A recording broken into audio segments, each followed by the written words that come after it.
All right, we back right here on another episode of Cloth Talk Podcast. If this is your first time checking out the pod, whether you're watching on YouTube or if you're listening on Apple, Spotify, whatever device or platform you use to listen to podcasts, make sure you subscribe, like, comment, all that good stuff. Dope guests in the building today, man. Before I introduce him, I'm gonna shout out a couple people because I'm excited to talk to this brother. This man moving and shaking out here. He putting in the work in. He told me behind the scenes, like, listen, November, we gonna talk about what's happening in November and a host of other things. But before I bring him on, of course, back home, gotta shout out my man Joe with Joe Chef Life Catering. If you are in need of a personal chef, you need some catering done for an event, or if you just sliding through one of those tri-state areas, that's Jersey, Delaware, and Philly, make sure you hit up my man Joe with Joe Chef Life Catering. Everything fresh, made to order. And if you need some meal prep done, you need some meal plans, he'll get you right, man. Everything fresh, made to order right there for you. That's Joe with Joe's Chef Life Catering. Right here locally in Columbus, if you are here locally in Columbus, Ohio, if you're trying to get right fit-wise, you want to hit up Whitehall Nutrition Lounge, right off of Broad and Yearling. You get you some shake teas, some health teas, all that stuff to get you nourished in your mind, body, and soul right. That's Whitehall Nutrition Lounge. Last but not leastly, out in Dayton, Ohio, not too far from Columbus.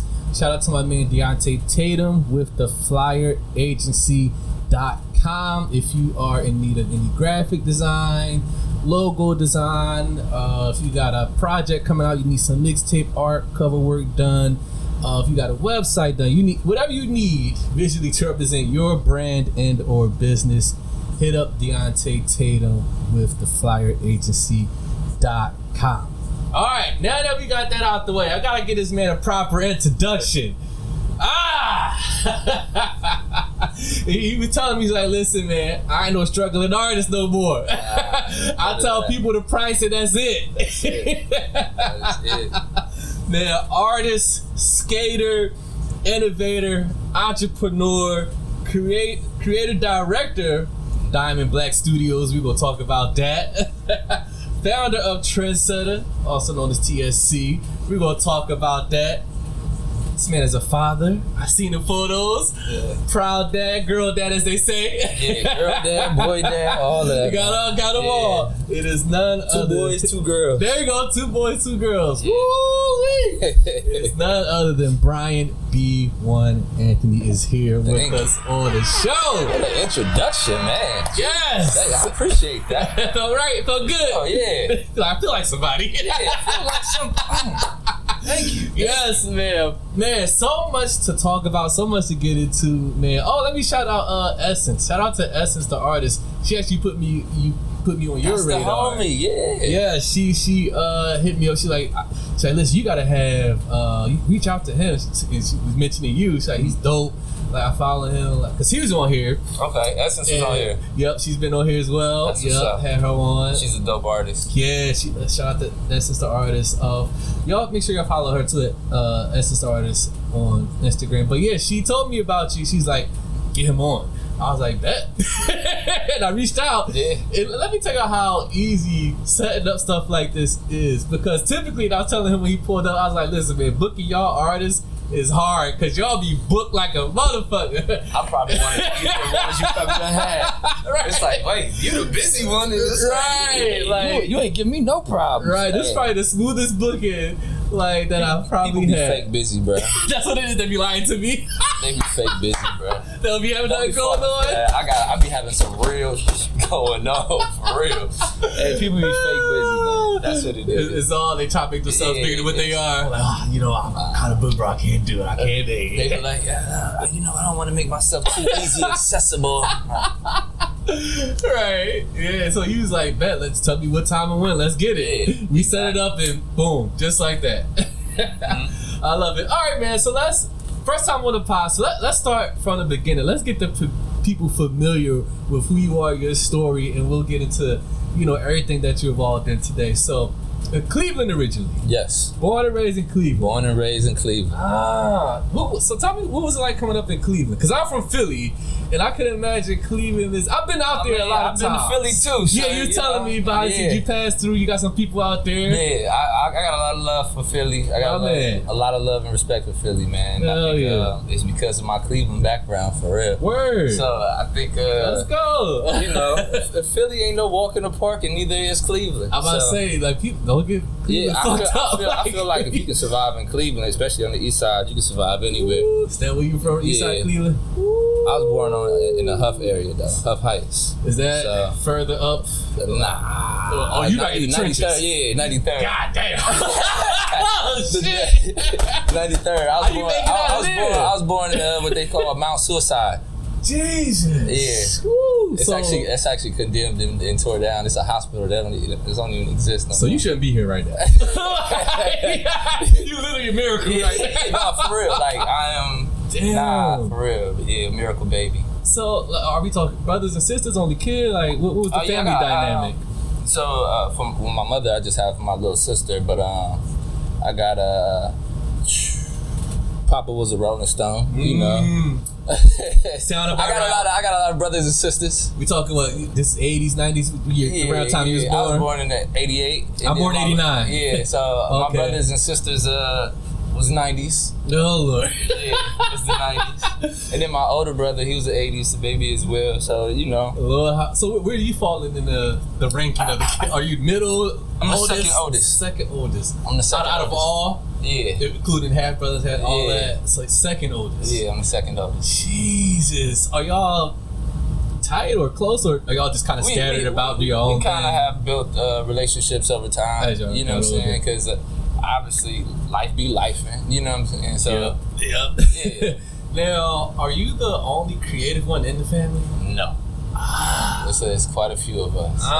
Because not just with my brothers and sisters, but my aunt is an artist. My little cousin's an artist. Yeah, I was gonna ask you about the background of your family, because it seems like, as far as like creators such as yourself, either y'all are an anomaly in the family or y'all come from a background of it.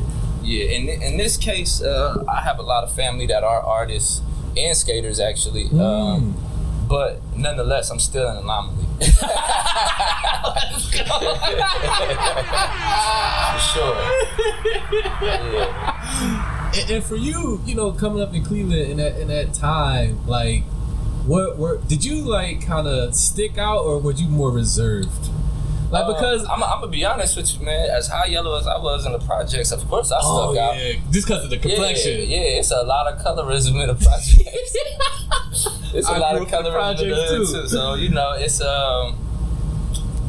let's just say I developed a mean right hook. Oh, over the years. You had to earn yours. Yeah, you had to earn your respect. Hit him and watch him turn red. Like, oh no, not no more. So you had to fight a lot. Yeah, a lot. Earned your stripes. Yeah. Oh man. I got bullied because I was yellow. It's crazy how like colorism and like within our own community is so prevalent. Like when they look like, he's not one of us, let's test him. Yeah. And then, you know, so a lot of people don't know this about me either. Like both my parents is black. I'm not. Do they assume you're biracial? Like my dad's what? Is your dad white or your mom white? Right, like which one is it? Like, nah, they both black. They yellow, but my daddy orange, I guess. My daddy orange, my mama red. I don't know. So it's no half and half. They like, most people Oz Negro. Yes. Black blood flows through your body. Yeah. It's that protect me from the sun here. That's all. I have an albinism trait. There it is. There it is. So you just stuck out just because the complexion, and people were like, "Who is this guy? Like, who is he? Like, you from around here?" You like, I live right up the block. Yeah. Like, they know I'm from here, but like, so what it was like, I didn't really have problems on Huff. I'm gonna be honest. It's like where I was born at and everything. I didn't really have problems over there, and even like when we moved away from there and I came back because I was boxing. Oh, okay. So I still like I was over there also when I was learning how to box and stuff like that, because we had moved to off of Eddie Road in St. Clair, where I went to a school called Iowa Maple. Okay. And I was so a lot of people went. Huh? Is that Maple Heights area? Oh no, Iowa Maple is Is that further the other no, that's side? East Cleveland. Okay. so that's the crazy part. So when I tell people, I was born and raised on Huff, and then we moved to the Clear. So I grew up off of Eddie Road. People like, that's bad too. But the thing is, I think St. Clair is more popular. Okay. As far as when people hear stuff, because Bone Thugs and Harmony and stuff like that. Association. Then, some of the rappers and everything, but St. Clair is. I mean, it was still the hood, but I think it was a little more sunshine versus Huff. You know what I'm saying? If you compared it to so it's still bad, but not as bad. Exactly. It was like barbecues and sunshine. It was more like Boys in the Hood on St. Clair. Gotcha. Okay. And I would say Huff is more like New Jack City. Makes sense. Right? It's levels to the Carter. Okay, that makes sense. So you spent a lot of your time hanging out down there. Well, I went when I was boxing. I did, and that's why I said on Huff it was actually family and my family.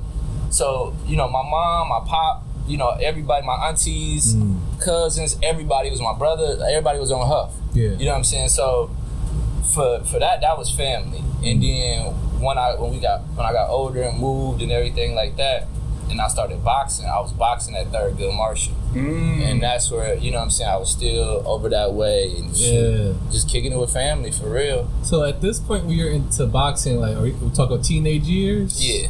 So what made you want to get into boxing? To defend yourself pretty much? Or no, I was actually already defending myself. What it was is that I realized I was pretty good at fighting. And then I didn't know how to, because for me, the bullying aspect of it all, it made me, what they say, what kills you don't make you.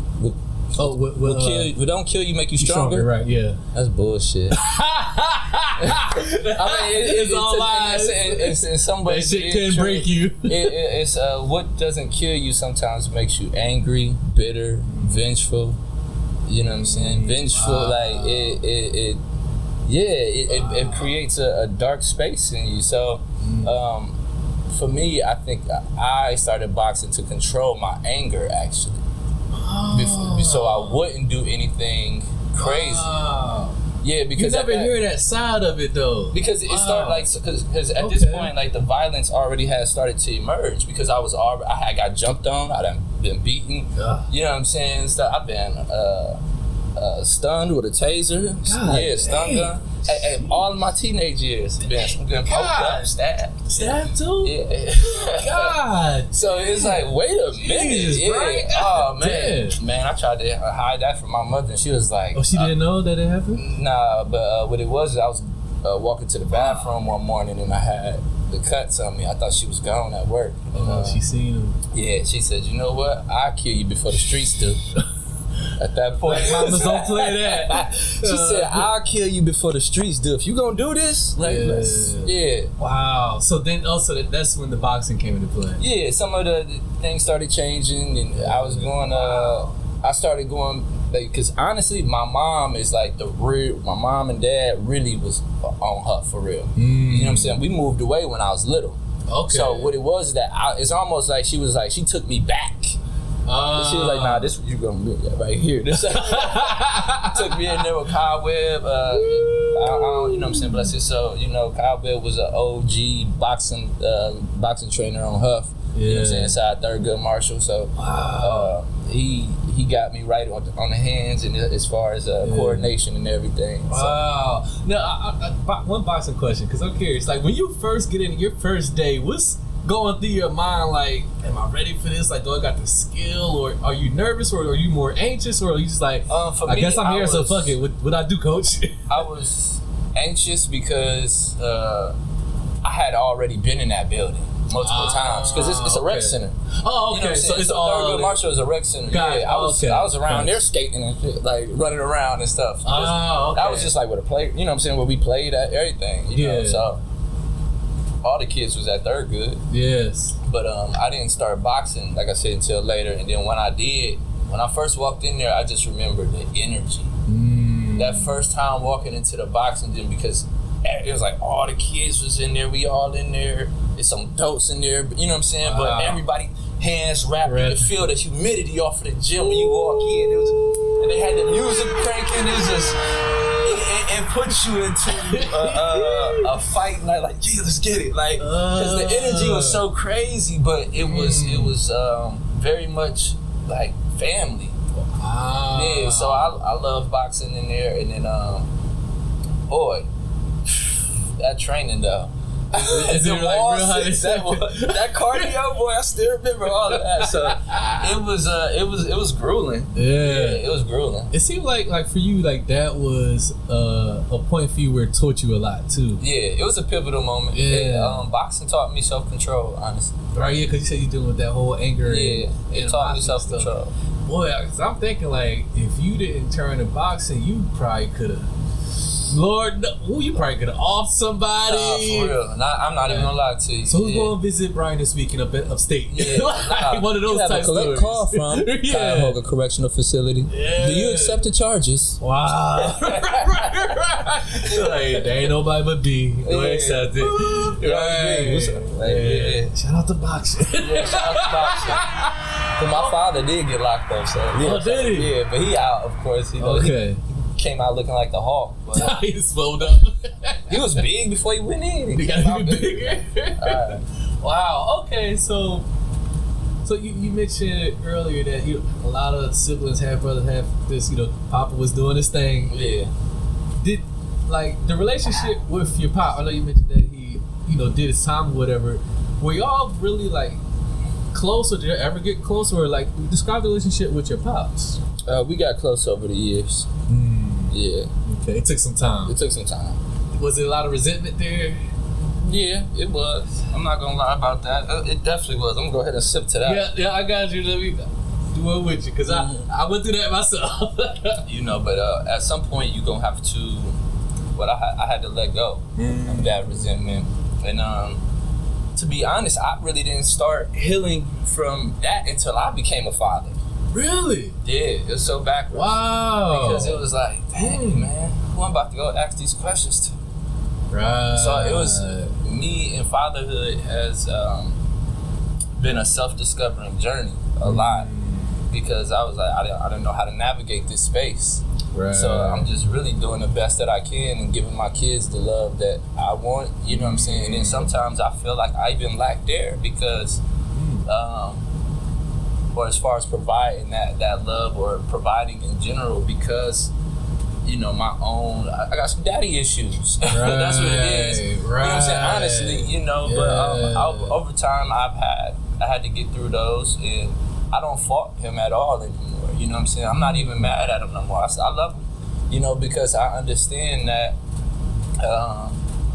this is not easy. Fatherhood thing. It's not easy. He had me young. His situation was rough too. You know what I'm saying? Yeah. I'm not gonna go into the story, but my grandfather was taken in front of him when he was a child. He seen his father get hurt? My grandfather was killed in front of my father. So my family has a lot of trauma. God, you know what I'm saying? So like my father watched his father get killed in front of him. So it's just like, and then to not really have a father figure himself. Right. You know what I'm saying? He don't have the answers. Yeah, and then he got a lot of that upbringing in the streets. So you see the snowball effect. Yeah. You know what I'm saying? So and it happens. It's a whole bunch of my stories out there actually, especially from them cocaine 80s. Ooh, you know what I'm saying? So it's a lot of those stories out there. It's a lot of people, young black men like myself, who probably haven't just figured out how to heal. Right. And I've had those talks with my father, and we text every day actually now. Wow, that's beautiful. That's beautiful. So even if it's just a what's up, good morning, you good, bleed, like we could, so it's been a journey for sure. Wow, that's amazing. Cause like just hearing that, like you said, like it seems like, cause it's crazy. Like I interviewed my mom on this podcast, right? And she gave me free reign to ask her anything. Like she's like, you know what? You want to know? You want the answers? I'ma sit right here and you You ask me whatever you want to ask. That's heavy. What about your dad, your sister, me, my upbringing, with what's going on in the 80s when I met your father, and this, and decisions that I had to make, and So I asked her, I was like, you know what? I made a list of questions, and I had questions about her meeting my pop and everything. Yeah. And it seems like in that 80s era, that crack boom, it seems like that really tore a lot of families apart. It did. Like, they were victims of a social, whatever you want to call it. Yeah, social experiment. It was like the Reagan era. It was a gift and a curse to some people, if you ask. You know what I'm saying? Yeah. You know, like, cause I'm not gonna deny where I'm from. So to some of them, it was like, shit, it's Christmas. Right. You know what I'm saying? You got people getting money. The hustlers was Get Christmas. money. But it was also tore our neighborhoods apart. It tore our families apart. Yeah. Yep. And it seems like people, like our parents in that generation, they were either on the hustler side of that part or the victim of that part. Exactly. And it so happens to be my father. She was telling me, she was like, your dad did every drug known to man, and like she was telling me about the abuse and everything, and at the time, like, I started to like look at him differently, because like you said, like we can harbor that resentment. Like, man, what the fuck? He wasn't there. Like, you left mom, you left us, but you left her with the kids and shit. Like, what the fuck were you doing? You out here high off that shit or do what you want to do? What the fuck? And then when you start to hear it, and you start, like you said, as you get older, you like, oh. See, for me, I get it. You were. It's one part that I do resent. Yeah. Because I've healed from everything else, but I think it's just the hustler in me now. But how you fuck that money up, Pop? Like, I just wish. Just blowing the money. He was young, and it's, you know, it was just. My mom said the same thing about my Pop too. She was like, my father was, a whole paycheck gone. See, my father was a hustler. Oh, so, he was getting to it. Yeah, so it was just like nothing to show for it. That's the only part I resent a little like, bit. Where did all of this? It's like you could have bought a car wash or something, a dry cleaning business, something. Like, oh damn, man. Like, you could have set us up. Yeah. We could have took over a family business or something. Yeah, something like. Yes, nothing to show for it. Yeah, so that's the only thing, and like I said, I had to let a lot go. Yeah, a lot go. Let me ask you this: like, did you ever have like a one-on-one, like, real conversation with your pop? Because I did before my pop passed from cancer, and I'm thankful for that conversation. Like, did you ever had the opportunity to, like, where he like did he ever say sorry to you, or like, son, let me just like, I had that man to man, we've had those conversations and everything, because obviously it's been, you know, scenarios where my brothers and sisters are angry, you know what I'm saying, and I, like, sometimes they come at him, you know, they angry, you know, but I think I've had to heal for myself, and that's why I've also forgiven him, you know, so, and it's not easy. Yeah, man. It's quick. It's easy to point blame though when things go crazy. It's easy to point at somebody, you know. So I try not to do that. That's dope.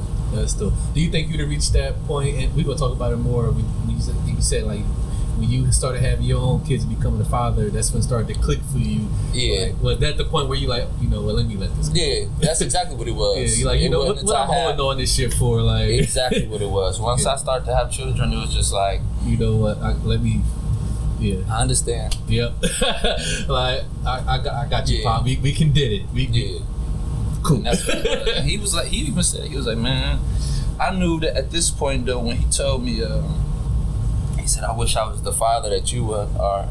That shit kind of broke me. Wow. It was a compliment, but it was like, whew, like, that's like a punch to the ribs. That's like, I was like, I don't know how I feel about that. Right. Like, like, what you mean? Oh, like, what do I didn't even respond, I don't think. Right, like, what did you say to that? Yeah, I just told him, I appreciate it, because he was telling you. I wish I was the father you was. Like, now when I think about it, even just reiterating it still is like, it fucks your mind up. Yeah, a little bit like, damn, you know. Maybe he sees like all the things that things he could have done and should have done through you to what you're doing, and it probably like eats him up inside, you know? Yeah. It's like, damn. Like, that's why I said like, woo, like I be like, Big Bleed, I get it now, because he got a lot of us, right. So it's like, I get it. I get it. It's fatherhood is not easy, right. And then what it is that it's his history too. Knowing my father for real. You know what I'm saying? Once I got older and was able to decipher it, because the child, the inner child in me, angry as hell. Yep. You know what I'm saying? The boy who won his father, mad, bro. He mad as hell, yo. Like, right. But the adult in me is like, nah. Yeah. Give him some. Like, I know. Give a man some grace. I know. Yeah. I know, because the inner child don't know. He didn't know about his grandfather. You know what I'm saying? Being taken away from his father. Exactly. You know? So those are things that me and my father had to talk about later on down the line. And back then, in learning that history, and, you know, so it was like he had to navigate without this will. So it's just like domino effects type stuff. Yeah. And back then, ain't nobody getting no fucking help. No. I gotta go out here back and get it, man. Like, therapy. Man, I gotta get this money. Exactly, man. What you fucking talking about? As black men now, like, I think it's a lot of brothers who need therapy. Yes. I'm glad I went. A lot of us who need therapy. And, I'm gonna be honest, I never really went to a therapist or got counseling or nothing like that. I think it is a lot of prayer, a lot of shadow work, which I don't recommend for everybody. I'm be honest. It's not for everybody. Yeah, shadow work is definitely not for everybody. You can lose your mind in the process, literally. That's how you was able to get through. Yeah. Oh man, breakdowns. When doing shadow work, you can feel it physically. Physically, body trembling and shit. 3 a.m, shakes. It's that deep. 3:47 a.m. It was a period of time I was waking up at 3 a.m. and it was crazy. I was born at 3:47 a.m. I was born during the witching hour, as they call it. And I was always, when I was going through things mentally, I always wake up during that hour for some reason, between the hours of 3 and 4. Whoa. Yeah. That's deep, bro. Yeah. That's heavy. That's heavy. The same time from I was born. Yeah. So anytime I'm going through something, it's almost like it brings me back to the beginning. Yeah. I was like, it's something there, boy. Yeah, that's what I'm saying. Woo! I don't know. God damn, man. There's a lot of things I can't explain. Right. That is whoa. But, yeah. Like, what's the meaning of this? Yeah, I'll be doing so much research because I don't have all the answers. So I'll be like, is this a coincidence? Electromagnetism in the earth or something? What's going on? Like, I have no idea, man. And then you get the real spiritual or the people on the Instagram trying to explain and decipher, and you're gonna have all these. You gotta be careful with all that too, because everybody be, but what's going on with you is like, no, you really don't know, man, because I ain't up front with all y'all. You really don't know. I'm gonna give all this to y'all, like really. You're going through a transformation. Nah, no shit. I know that. You think? What else would it be? I think that's pretty evident right now. But what it is that wow. I think that my body was like, I was transforming on my own, and to be able to break that down and understand that it was a lot on me mentally and physically. So I've had very dark moments when it's just me versus me. That battle with yourself is scary. That's that, and honestly, in life, that's like, I done fought, I done been shot at, I mean, poked, I done been, you know what I'm saying? And I scare me. More than anything. Yeah. Because you know what you're capable of if you go to that point. I keep him caged, man. That thing. Like, come on, bro, let the beast out. Like, no, do not. Why would y'all want me to let the beast out? Do not let him out. Like, and people will poke, like, they'll keep poking and prying. They want to pry, because it's like people want to, like, humans are weird, man. We want to see all, even if somebody be like, yo, don't go over there, that's bad. It's like, we curious. Right, you still want to come over there and see what it is. I want to see it. Right. I want to see him spaz, bro. Right. Like, Even knowing the outcome could be terrible. yeah, it can be terrible, but it's like, right. And the thing is, I know it's like, I got something in me that can keep him caged down up in here, man. But like, y'all just leave me alone. He caged up like the Exorcist, bro. His head spinning in there. Yeah, let me out. Man, keep like, him no, in there, man. Do not let him out. Like, this is not gonna be good for anybody, including me. Nah, definitely not me. Right. Because if like, I'm gonna be the victim more than that. any of y'all, like, right? I'm gonna be more. But I think we like underestimate ourselves, and that's why people get into situations, because they don't really, like, a lot of us don't really take the time to learn about ourselves. And when you do, that's what I said, that's that shadow work. And once you start to break down you and really be honest with yourself, you will then know like what spaces you can be in, what people you can deal with, when to walk away and not, you know what I'm saying, feel threatened or your ego getting away. Yeah. Because now I know, like honestly, I can feel, it's crazy, it's just, I can feel when somebody, like, it's like, I don't know if it's because of the things I've been through, like the fight or flight, but I can feel when somebody is actually dangerous or not. Yeah. Just by being around them. Yeah, being in spaces, man, I can tell, like, I can feel energy in spaces, like, oh, no, we're gonna leave here 5 minutes a little early. To this bitch really? Shot up. Like, we're gonna leave here a little early because it's gonna get shot up. And then next thing you know, 3 days later, you hear, oh, such and such. Like, it was a shooting down at the short north. Like what I tell y'all. I don't know, man. Like, maybe that's my presence closer to God. I'm not sure, but I don't ignore those signs. You listen to them. Yeah, listen to them, because at first it was very cringy. Like, my skin would, like, I would get cold chills. I was like, what's going on, man? What's up? My body tripping. It's warm outside. Why am I cold all of a sudden? I'm it's getting like, sick. But what it is that the energy in there, like, I can feel people's energy. Wow. So, that took time. That's scary, man. It is scary. Like, every place I walk in, I can feel. Yeah. And that's why, like, when I know I'm in a good space, like, I can feel that. Like, I feel good here. Okay. Yeah. I don't want to go to no place where I feel like I gotta clench my gun, bro. Always on guard.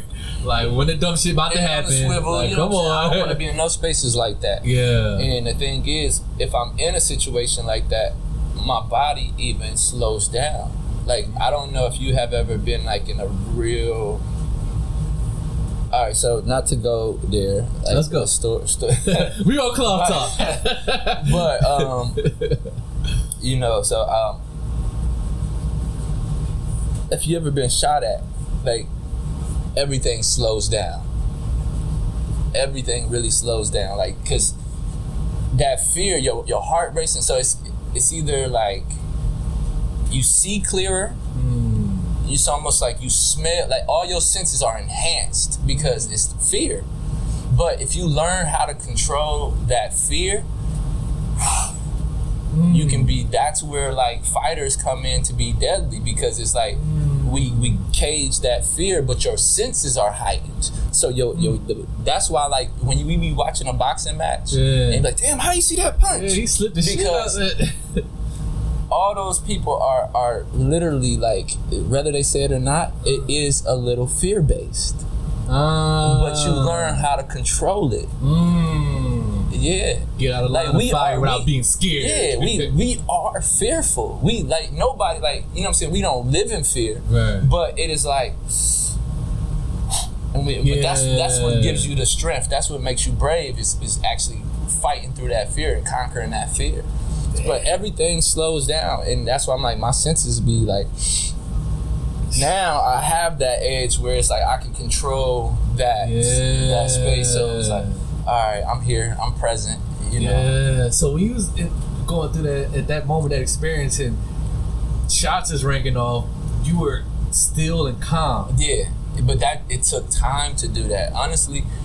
Come on, nobody realizes the trauma and turmoil you go through to be this peaceful.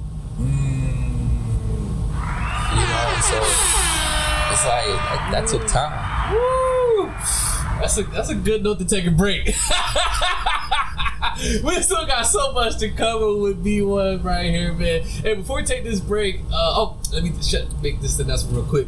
Artists, y'all know I play music during the breaks of the pod. You know I like to support local artists out here. No matter where you're at, you ain't gotta be just from Columbus or from Philly, whatever I'm from. Wherever you at, wherever you listening to this and you're an artist, you need some music to get a rotation. If you want to get that played right here on the pod, send that to clawtalk5@gmail.com. Send name of the song, your social media, so I can tag you in the episode that it's in and all that stuff. clawtalk5@gmail.com. Bee1ne, before we go to this break, let the people know where they can contact you at, where they can follow you on socials, where they can get the art, the merch, everything that we're going to talk about more and all that good stuff. Plug away. Yeah, so look, shameless plug talk. So basically, y'all can find me at www.bee1ne.com, BEE1ne.com. I actually just dropped some Friday the 13th joints. You know we'll come back and talk about that. I see exactly. The show drops November 8th at Wild Goose Creative. You know, my 5th solo exhibition. Major Moves. Y'all can follow me on Instagram at Bee1ne, BEE1ne_. There it is. Make sure y'all tap with Bee1ne, man. We got a lot more we're going to get into. Y'all fuck with the Pod 4. Make sure y'all like, subscribe, comment, all that good stuff. We'll be right back. I'm the big dog, stay high, stay fly. I can bury myself, kids good if I die. And bitch, you can't claim that, I'm clean like Ajax. Y'all niggas on some clown shit, and homie don't play that. I'm running this shit, keep having fun with this shit. Even if I'm in church, I got a gun in that bitch. Oh, and by the way, you better cuff that chick. She keep looking over here, but I don't want that bitch. Yeah, I lost a couple friends, but I double my ends. In a custom made tee, I'm blowing smoke in the wind. I win, you lose, them niggas sleep, let them snooze. Got a blunt full of purple, smoking on Ivan ooze. Eggplant phones, bitch, your man ain't on. Nigga gotta stand trial for catching bodies on the song. My name Storm Steez, I get hair like weed. Baby, I am the shit, stick to me like fleas. Back right here on Claw Talk Podcast. Bee1ne is here in the building, and we chopping it up, talking some good game, man. All right, man. So let's get into. We covered your backstory a little bit. You know, coming up in Cleveland, and you know, pops and all that stuff. The violence, getting stabbed at, you know, getting shot and all fighting and boxing and all that stuff. Well, hold on, I ain't get shot. I got shot at. Yes, nothing hit you. Right, let's be clear. Yeah, you know somebody be like, yo, you know Bee1ne got shot. Like, right, oh, they embellish the story a little bit. We told you he was a cheat. Right, I've been shot at. Right. Okay, so let's move forward a little bit. Or I guess, like, at what point did you realize that you had a gift with art? Was that young? Yeah, it was young. Was it something you like pushed off at first, or you always just had a natural talent with it? It was natural, and then my mother actually seen that and was just like, you know what, I'm gonna push this. So I'm shout out to my Dukes because she seen it early. She definitely seen the potential. She was like, and she always told me I was destined for greatness, so I ain't never think nothing else. You know, so that's why even when we was talking about like, no, I'm a winner. Yeah. My mama said. My mama said I'm a winner. Right. So that's all I believe. Like that's the only voice where it's like you destined for greatness. Yeah. And you are what you believe. Wow. And we were talking during the break about like how you as a kid, and probably still to this day, you don't fit in really in groups. You gotta sort of create your own tribe. Talk about like not fitting in anywhere coming up, and like the challenges. Like, God, they're like, I don't fit in none of this shit, man. Like, y'all fuck with me, like, or I can't get with this. Like, take a shot. Let's go. Shot o'clock, baby. Bee1ne doesn't fit into any groups, boy. I didn't fit into. You are a true outcast. Yeah, a real outcast. Not AT-alien, but Ohio, should I say. There we go. Talk about that, man. I never fit in any groups because I realized I had to make my own. I had to build my own tribes. Yeah. You know what I'm saying? that was different. And after I realized that I never tried to fit in any groups or any social groups, I kind of just had my own norms, you know. So after a while, you know, I'm gonna say, shoot, one of the first, I think, let me see, I'm gonna actually say the Trendsetters. TSC is actually the first tribe I created. Fire. And I was a teenager. I was a kid for real. When you started Trendsetters? I was 16. Yeah, okay. I was 16 when I started TSC. Oh, I have to call you back. So at 16 you start Trendsetters, and all the while you were realizing that I really don't fit in none of this stuff. Yeah, so even in high school, I think people started to rock with me because I wasn't worried about fitting in those social norms or certain standards and stuff like that. And because I was like, man, fuck all that.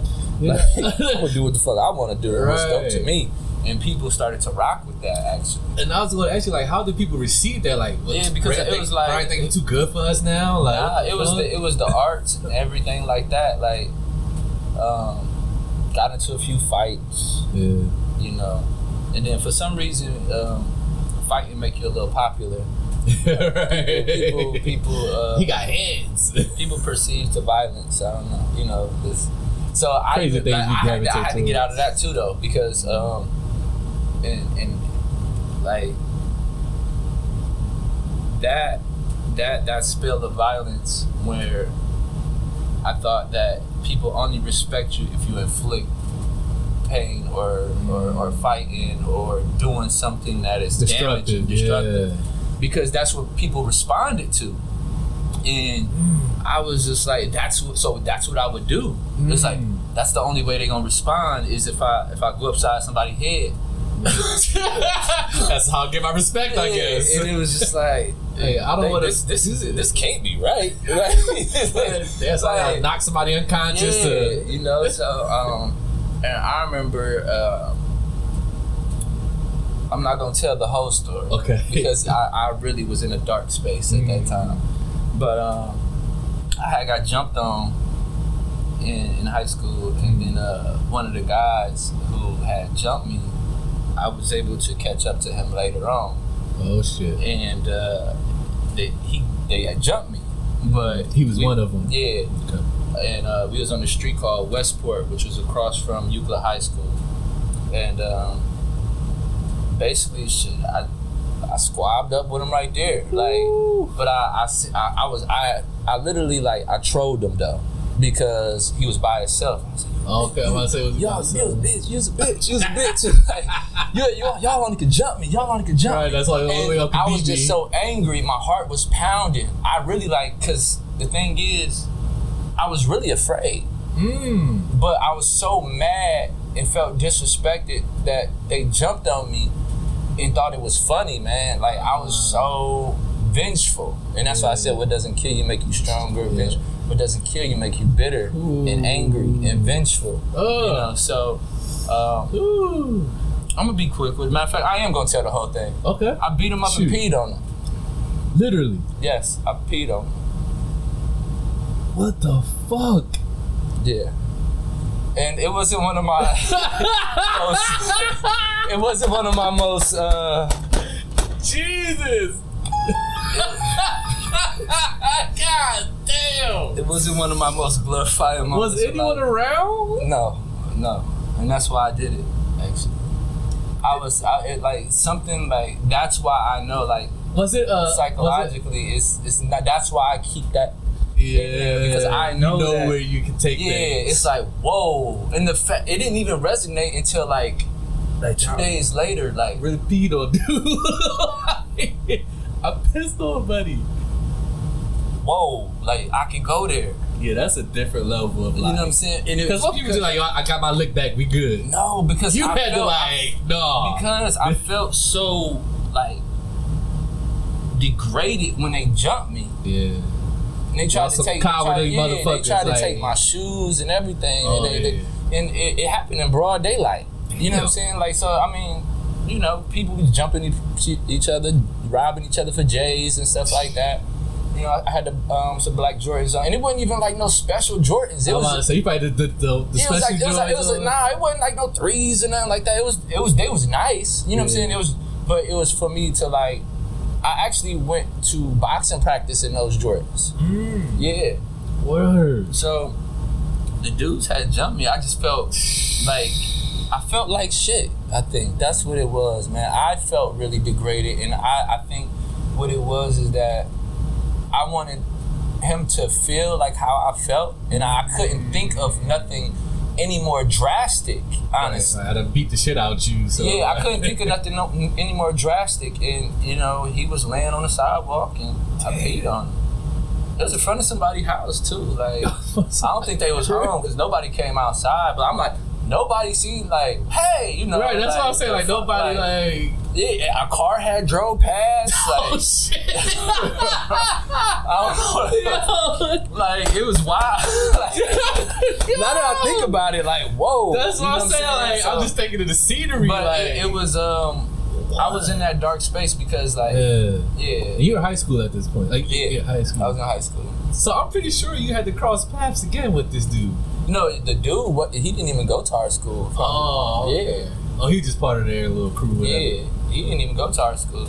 So he had to tell his boys then, you know, dude that we joined. You know. Yeah, he didn't go to Euclid. So you probably never see him again. Nah, I don't think so because I think he went to. Damn. I think he went to like a private school. Actually, it was another school. It was like a boys' school or something like that. I don't even know. I think he kind of like was hanging out with people from Euclid or whatever. Okay. You know what I'm saying? Yeah. I honestly, I don't even think he was a like. You know how to. I learned later about mob mentality. Okay. Yeah. And the reason why, you know, now I think, you know what I'm saying, I don't talk about that story much is because later on in life I found out about mob mentality and how certain people fall victim to that. And they don't do things that they always want to. Yeah. And the thing is, I've had family members and friends who've also fell into mob mentality. Wow. Where they don't want to do something, but they might get beat on or hurt if they don't go and do it because of the people they hang around. Yeah. Because they want to be around them people to be accepted or to be cool. Yeah. So they put themselves in situations where they want to be accepted and liked, but now you got to jump this person. You got to shoot at this person. You got to, come on, let's go over here. We're going to jump on this dude. Yeah, show you down. Yeah, to show you down. So I realized, you know, like later on, after I beat dude ass and peed on him, he really wasn't about that life. Wow. Yeah, it was, and that's why like I don't really like glorify that story. Yeah, I don't glorify that story. That I speak on that story because that was a very dark space for me. Yeah. And that's why I'm like, I don't want to be there. Yeah. I don't want to be in that space. Wow. Man. That's why I'm like, it's but I feel like everybody has it. Yeah. It's just like, who said that? Matter of fact, J. Cole said everybody's a killer, you gotta just push them to the limits, right? I think that's on Fire or something like that. Yeah. That's on 2014 Forest Hills Drive. Yeah. Everybody's a killer, you just gotta push them to the limit. And I do actually believe that. Yeah. Because a coward can kill somebody. I was about to say, because if you look at it, and if you look at certain movies, what ends up happening? The big boss always end up getting killed by the coward dude. Yeah. The one who's scared. Because he's scared, so he pulled a trigger. Yep. You know what I'm saying? No, nothing is more dangerous than somebody who's actually in fear with a gun.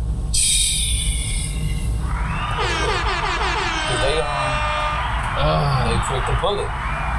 So do you think the dude who shot at you and thankfully they hit you do you think they was a fearful, scared person? Like shooting out of fear or trying to prove some guy shit? This situation, like he wasn't in that situation. Wrong place, wrong time. Yeah, this was a party. He just like he just letting off. Oh shit. Get the fuck down. Okay. And it just so happened like when people scattering, house parties, man. House parties in Cleveland. That's all. Right. Typical party. I hate to say it. Typical house party in Cleveland. Yeah. Okay. Man, Lord have mercy. I feel. Do you want to apologize to this guy if he's watching? I mean, yeah, honestly, no, for real. If he gets wind of this video, if he ever gets wind of this video, man, if you see this, you know who you are. We say no names. You are, right?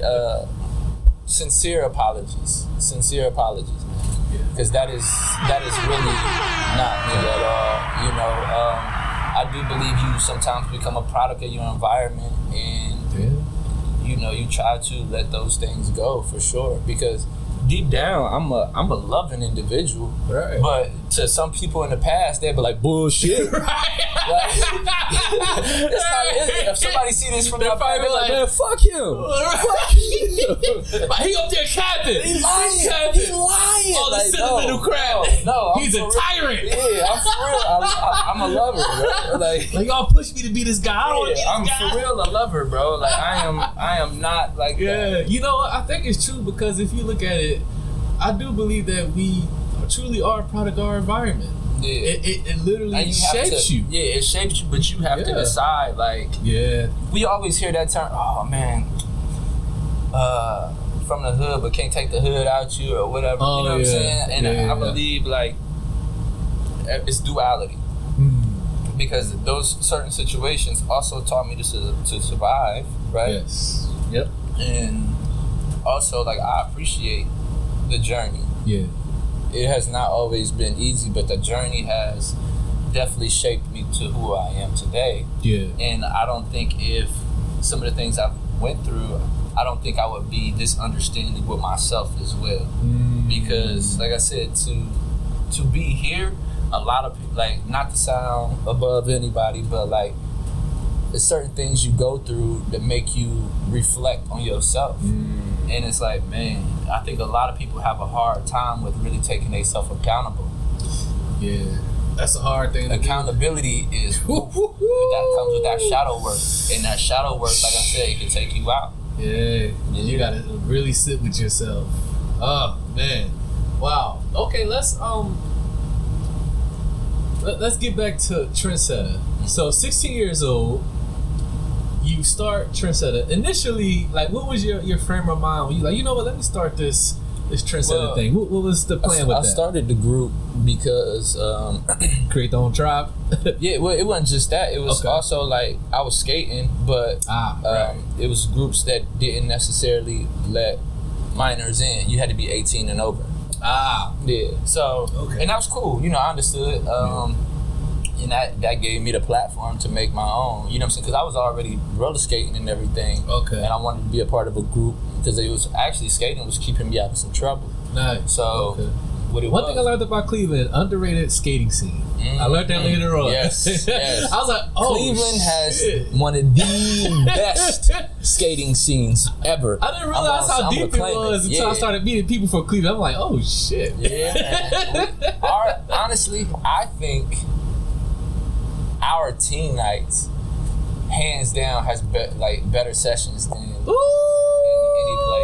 When I was growing up, our teen sessions was jumping, man. You know, people gonna be like, oh, hold on. I don't care where they from. Our teen sessions was the best, bro, because like everybody came and skated. You had to skate. Ain't no you can't stand around and be cute. Everybody had skates on. Everybody has skates. If you on. ain't here, you skating. If you ain't here, you skating. You skating. Yeah. Okay. It's also so it was for the skating thing initially. Yeah. Okay. Go ahead. I didn't mean to cut you off. It was for the skating initially, but once again, that points you back to me creating my own tribe. You know what I'm saying? So there it is. The Trendsetters TSC actually started off as a teenage group. It was not adults at all.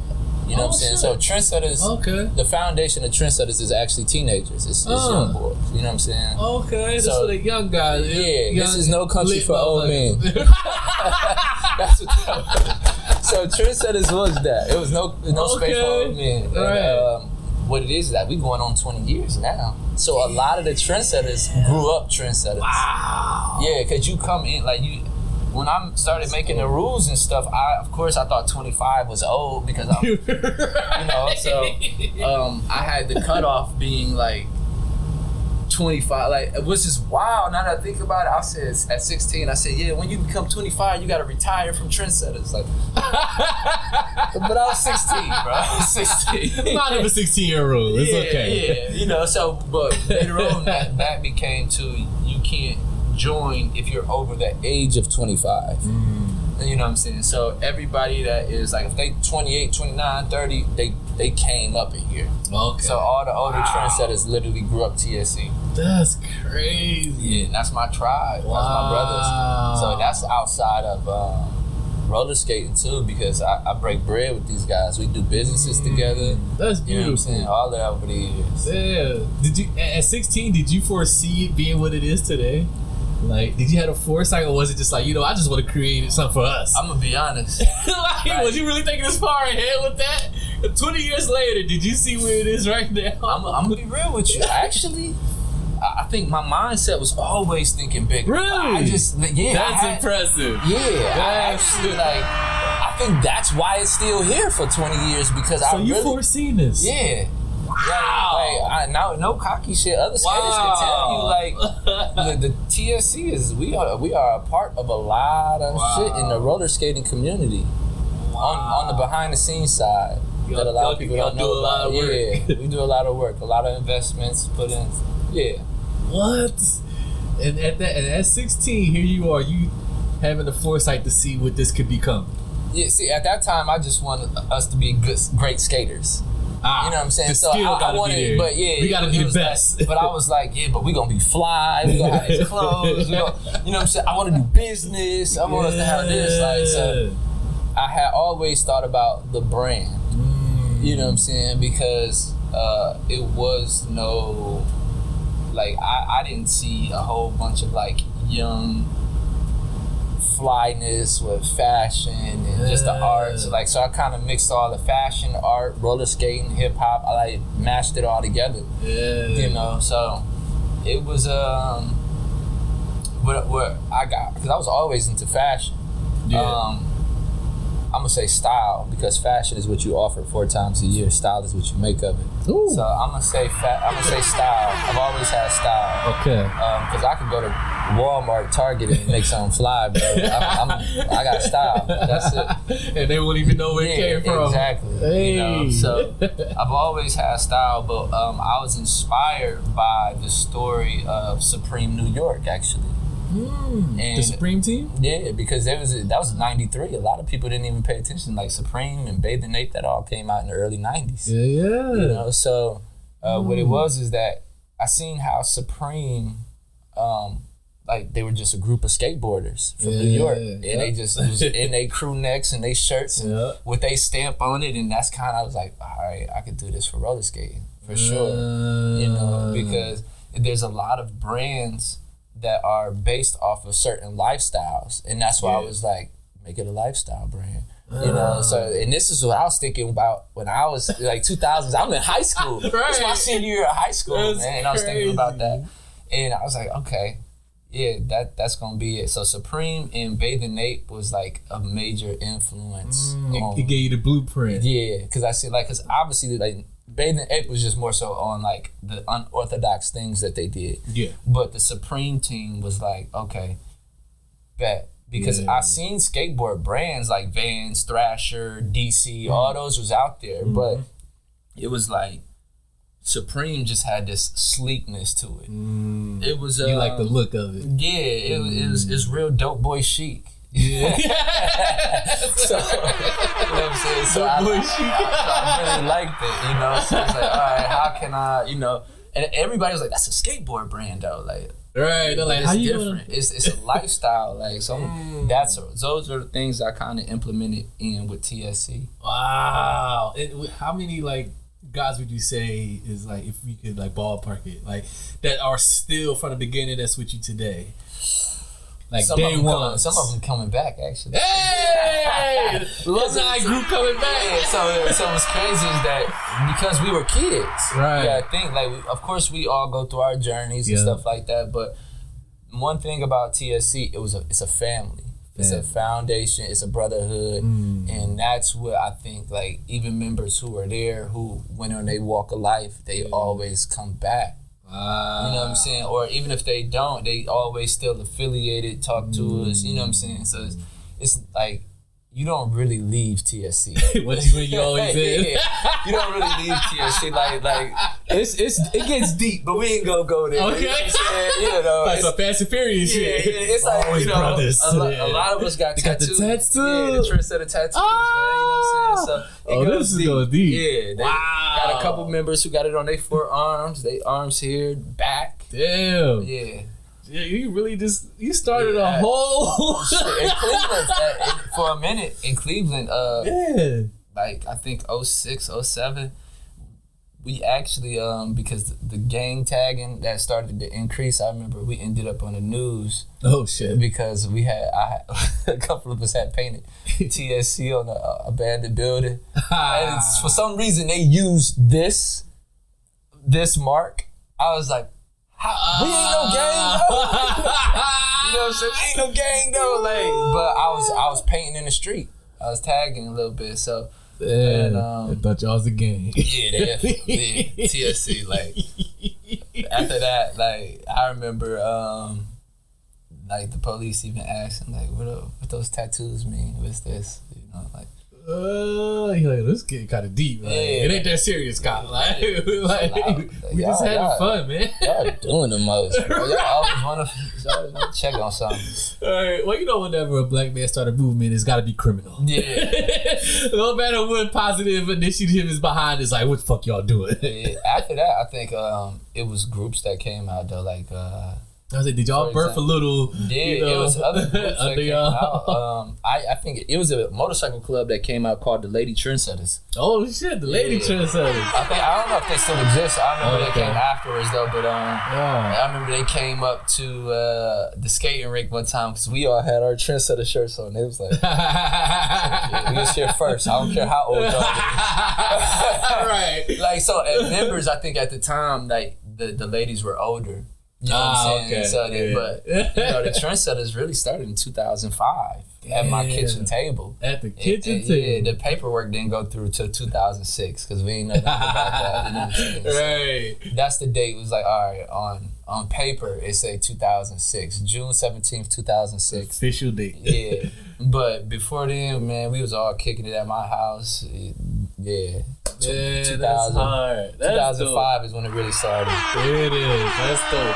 Now, this may be a stupid question, but probably not to most, but to me, it's probably, well, to you, it's probably a stupid question. Is it hard to skate? Learning just how to skate. Like, just the mechanics of skating.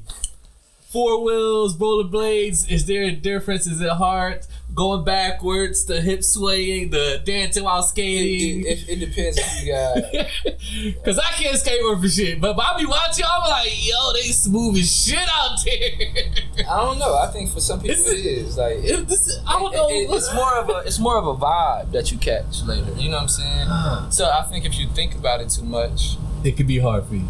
Yeah. So is it more in the hips, the knees, the ankles? You gotta bend your knees a little bit. A little bit into the knees. Yeah, don't be stiff. Okay. Loosen up. You know what I'm saying? Feel it. Feel it.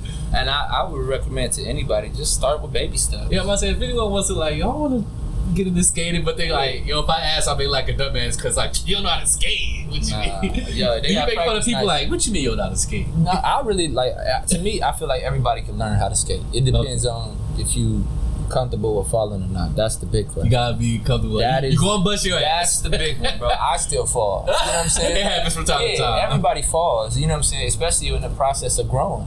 Yeah. Like that. Matter of fact, you can use roller skating as a metaphor to life. Honestly, you know what I'm saying? Like the more you fall, you know, you're gonna have to get back up. How many times you gonna get back up? Yeah. You know what I'm saying? If you want to become a great skater, you're gonna fall a lot. Right. If you want to be a great person, you're gonna go through some things. If you want to be successful and have a lot of money, you're gonna lose a lot of money in the process. You know what I'm saying? How many times can you fall and get back up? Skating is very symbolic to life. Exactly. Goddamn. God damn, Bryant, boy, you different type of cat, brother. Woo! Let's do this. We're gonna take another break, man. We got more beats to play from whoever these dope artists are. I'll figure out what I'm playing. I got him on that Duce right now. Right, yeah. Can't do. He's like, you mind if I was like, you mind? Like, all right, there you go, right there. Yeah. I've been sponsored by Duce before, so that's hey, a little petty plug. There you go. Shout out to Duce. Bryant, Bee1ne, let the people know again where they can tap in with you. Tap in at BEE, _NE_ on Instagram. And then also you can check out my website, Bee1ne.com, BEE, _NE.com. Yeah. Now, if anyone's watching this, like, yo, I want to get down with Trendsetta. Is there application process? So how would they go about? 25 and younger. 25 and younger. 25 and younger. And if you want to learn how to skate, because honestly, we actually can teach people to skate. So the thing is, for TSC, it's more so about mental. Is you hungry? Is you want to put that work in? Because I think at this point we are above skating. Like we do more than skate. Right, because y'all branch out. Yeah, we don't do other things business wise. That's just like the entry thing. Yeah, you know what I'm saying? Because I got homies who've been around who don't skate.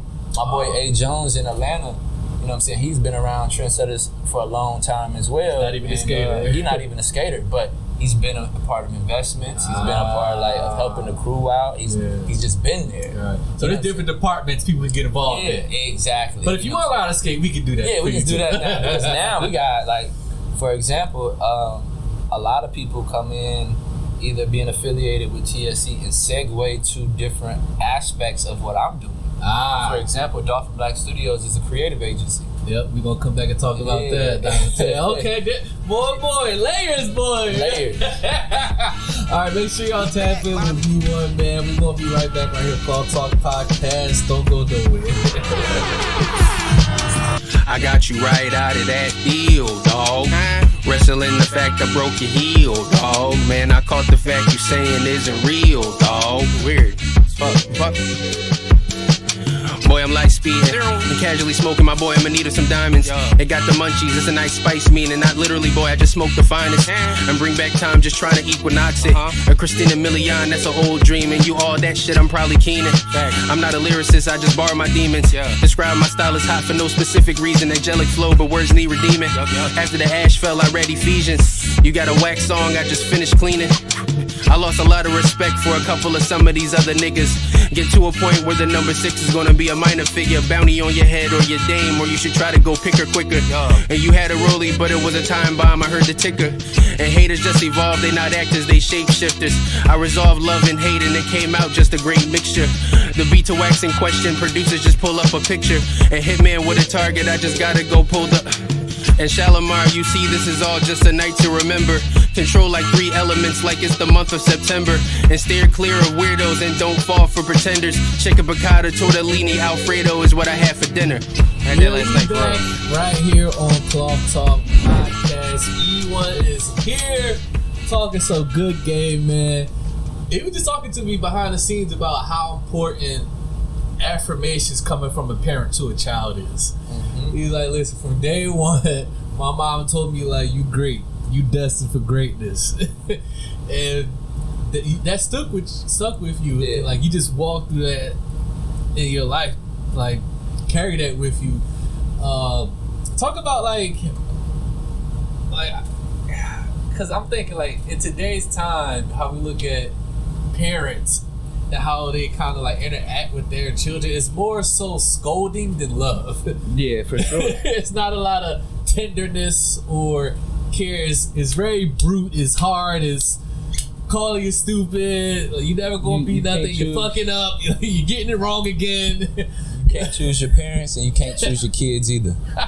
They said, like, you say, like, listen, my mom created this. What y'all see right here, this spirit within me, she put that in you. Talk about the relationship. Appreciate you. Shout out to Duce, by the way. On deck right now. Everybody know I love this Duce. Talk about the relationship with your moms, man. So, lucky for me, I know we talked about the dad thing. Yeah, we covered that. I don't have no mommy issues. No mommy issues, no okay. Mommy issues. I ain't got no mommy issues. That's lovely. That's it's all peace and love. Yeah, it's all peace and love over there. little daddy issues that I got through. But that's right. But mom was always there. Yeah, mom's good. Yeah, talk about the relationship. I mean, my mother's amazing for real. She instilled in me that I was, like I said, destined for greatness at a young age. So, you know, I never thought about anything else. I always was like, I'm a winner. My mama said I'm a winner. That's it. So I do believe that what you instill in your children is very important. If you beat your kids down, you know what I'm saying? That's why I try to be mindful of my words, because like, especially like with my boys, I be tough on them. And I'm trying to be, you know what I'm saying? Because that was some of the tough upbringing I had, you know what I'm saying? From my older cousins and stuff like that, from some of the things I experienced outside the house. You know what I'm saying? So it was just like, be tough. Yeah. So that's kind of like, I try to be careful what I put on my kids, because they are not me, they are not in the same environment, none of that. Right. But my mother definitely instilled a lot of love and strength into me. You know what I'm saying? She was a great example of duality. Yeah. So I do believe, you know, when you instill in your children that they are destined for greatness, and, you know, that they're experiencing love and gratitude and to be in a safe space, they're gonna develop in a better way, you know. So those parents that kick their children down, push their children down, degrade them, talk about them, you stupid, this, that, and the fourth, like those kids are gonna grow up to remember those things, you know. So even like when I'm tough on my boys, I apologize. Like, hey, yo, listen, daddy ain't perfect. And I have given my boys, like, you know what I'm saying, my older son the space, because he's on the spectrum. And so I have given him the space to even be open with me. You know what I'm saying? Let me know. And because children with autism have no filter. It's a little different. Yeah, but like, you was mean yesterday. I don't know what's wrong with you. Are you tired or something? You must be angry, daddy. Like, shots fired. my heart. I take that. I gotta take that one. I take that to the chin. You right, son. You right. You got it. You know? So yeah. So being a parent, it seems like, because I don't have kids myself, but when I hear people who have children, their parents, and they're involved in their children's life, it seems like it's a never-ending process being a parent. Like, you're always learning how to parent. Would you say that's pretty true? Yeah, you always learning how to parent, man, because like I said, for me, there is no go-to book. There's no manual. Yeah, there's no manual, none of that. Page 12 tells me how to deal with this. The only, like, some of the experiences I have with parenthood is through my mother and some of the questions that I ask her, you know. But every child is different. Every parent is different. You know what I'm saying? You kind of got to figure some things out. That's why I said me in fatherhood it's been a journey. Yeah, you said that was pretty much. Honestly, that's the hardest thing in my life. Really? That is fatherhood. You have 4, you said. 2 boys, 2 girls. Yeah, I can literally like do anything. I feel like, for real. Like, I done jumped out of airplanes. Like I said, I've been through some war wounds and everything, and nothing is more fearful than fatherhood. Really? Yeah. What's scary about it? Everything. Because I you don't have control of the outcome. Don't have control of the outcome, and then it's the unknowing. That's what it is. It's the unknown. It's the unknown, and it's spaces I haven't been in. Right. Not just as a father, but as a child. Right, because like you said, your upbringing is completely different from what they're growing up in. Like, they got their daddy. Right. I ain't trying to be funny, but they, you know. You know, so that makes a big difference. Yeah.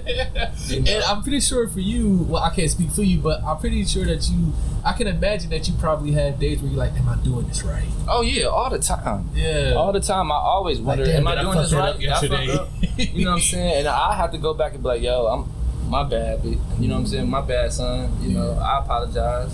Yeah. You know, and I have to take accountability for my own actions a lot of times. Yeah. But that is literally the hardest thing to me is fatherhood, being a parent. Yeah. Let me ask you this: like, when you had your first, was it the girl first or the boy first? The boy. Your oldest. When you had your son first, your oldest son, like, take me to. Oh shit. Oh yeah, look, the live is going crazy. Let's go. Call Talk Baby. Make sure I subscribe, like, and comment. This is exclusive y'all getting, by the way. Yeah. When this go off, that's gonna be all I'm y'all deleting get. this. I'm deleting this, by the way. I'm deleting this. Let me wave back to all the people right quick. Yeah, make My sure goodness. interact with the people. My goodness. I'm glad y'all fucking with it. There's only snippet y'all gonna get, so you decide to cut that off. Yeah. Look, my boy, my little bro Musa was like, that is exactly how Lil B be. They say they know my son. It's all facts. Yeah, because he was like, if I be a little snappy, he be like, I don't know what's wrong with you, daddy. You angry or something? Well, what I wanted to ask you, when you had your first oldest son, when you got take us to the day when you got the news, like when she told you, how did you find out? What was your first reaction? Did you see the text message? Did you picture the pregnancy test? Like, take us to that day when you find out for the first time? I was having Lil B. Take us to that day. How old were you? What was you doing when you got the message? Take us to that moment back in time if you can. It's the music. Like a TV sitcom. Yeah. Man, it was, of course, 2009. 2009, okay. Yeah. What age are you? I was terrified. You're terrified. I was terrified, man. I was not ready to be a father, but I was here. How did she tell you? She just came out and straight said it. I'm pregnant. She's like, listen, I'm pregnant, okay. So y'all was in the same room? There wasn't no call or nothing? Nah, y'all was together? Yeah, it's just like... And she's like, listen, I gotta tell you, like, yeah. I'm pregnant. Yeah. Was it surprised or did you kind of have an idea, like, yeah, we kind of been wilding? Like, I'm not surprised, but it wasn't really a surprise, but it was like I should have prevented some things. There's times where you be like, we could have been a little bit more careful. Yeah, we could have been a little more careful. But it's like, hey, we here now. Yeah, we here now. And then later on, like, the TSC also stands for the Shooting Club. Like, Let's go. All my settings be shooting clubs up, man. Like, yeah, all the Trendsetters got babies. We got childrens. That's how everybody got children. Yeah, that's how we able to repopulate TSC. I like it. So you get the news, and like you said, like you like the fear, just like, oh my God. Yeah, it was the fear of fatherhood, to be honest. It was just like I don't know how to navigate this. I don't know. You know what I'm saying? Like, what example do I go off of? Right, because you said your pop was there. So you outside of like I said, I was telling you about Big Anthony, who was there in the beginning. Right. You know, and he helped raise me. You know, so I'm gonna give credit to him, and that's like before that. Yeah, that was like I'm gonna say the boyhood. The boyhood, and that really helped. I think if I didn't have that, I think I probably would be worse. Really? On some things as far as like trying to figure out. But like I think for when I was a boy and Big Anthony being there, that helped with me as far as like trying to navigate with my children, my boys, you know. Yeah. So because I had that aspect, but the big picture of fatherhood, it was just like, I gotta figure this out. Yeah. So it's little aspects in life that I'm like, okay, I can do this, I can do this, I can do this, I got this. Because life is about problem solving, to be honest. Everything, and that's kind of how I go into everything. It's like, all right, what's the problem? And I try to figure out a solution. Yeah, how do we solve it? And not everything is like that, right? You not everything gets solved. Yeah, not everything is a problem. Because that's how I approach everything. And it's like, damn, that's so logical, nigga. You need like, a little more emotion behind that. Like, wow. So some people can, you know, they would look at that as a lack of empathy. And I have hit that a lot. Like, I just need you to hear me, Dad. Yeah, I just need you to hear me. Yeah. And I have had those moments where I'm gonna admit I do lack empathy. You think so? I had to work on that. You remember I told you about the beginning. Woo! Yeah, man. There's a lot of things you had to. Yeah. Man, it can't just be knocking it out. You know what I'm saying? learn your lesson, right? You can't be knocking people out and peeing on them. Jump somebody again. Yeah. So that's where it's like, okay, maybe I am like missing some things. And that's, I think, also where the hearts come in. It's like a Band-Aid to life. Yep. You know what I'm saying? So I'm like, spread more love, paint these hearts. But like we tend to give what we want to receive sometimes as well. So if you want love, you give love. Yes. You know, so and that's what it was. It was like, let me fall back from, because this is not the space or mental that I want to be in. Yeah. And I think what it was is that, like I said, I scared myself. Yeah. You know, to the point where it's like, nah. Yeah. You gotta catch yourself when you feel it. And then I've had some dreams where I'm like, that's how I'm like, I don't know. Is this a dream or was this real? Like, but it's me versus real. Yeah. Like I've had a dream where I took something out. I've had a dream where I was choking myself. Choking yourself? Yeah. This was years ago. Like an out of body experience type shit? Like I still remember that. I was 25 and woke up out my sleep. Like that shit was crazy. Like could you like really feel it? I was high as hell. Maybe I don't know. I was high as hell. But I did have a dream. I was choking myself, and it was like me floating above me though. I was laying down and it was like a shadowy figure and I couldn't breathe and it was just like choking me. Shit. Yeah, but it was me. Right, but it's you choking you. Yeah, it was fucking terrifying. And then that's when some of the changes really started. Right. Yeah. Wow. I've never had a dream like that ever. It was that sounds terrifying. It was very fucking scary, man. Wow. I ain't even gonna lie to you. I was about to say, because you say you still remember that shit vividly. Yeah, vividly. Most people forget dreams. Like, damn, what was that dream about? You like, no. I do. I forget a lot of dreams. But and then like because you smoke, like marijuana tends to make you forget your dreams. And I was high. So that's why I was like, I don't normally dream when I smoke. So I didn't understand that. Right. So that's why I was like, was this a dream? What the fuck happened?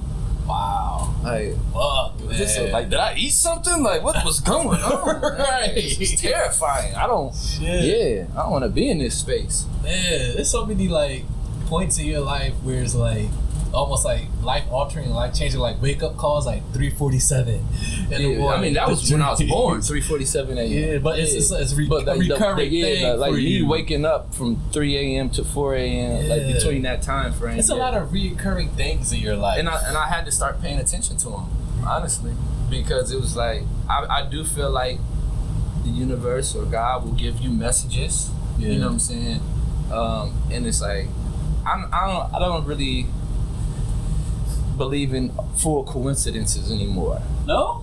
Yeah, man. I don't know. You think everything happens for a reason? I do. Now. Really? Now I do. Now I do. I used to be like, damn, that's a coincidence. But for me, it was like, I have way too many coincidences.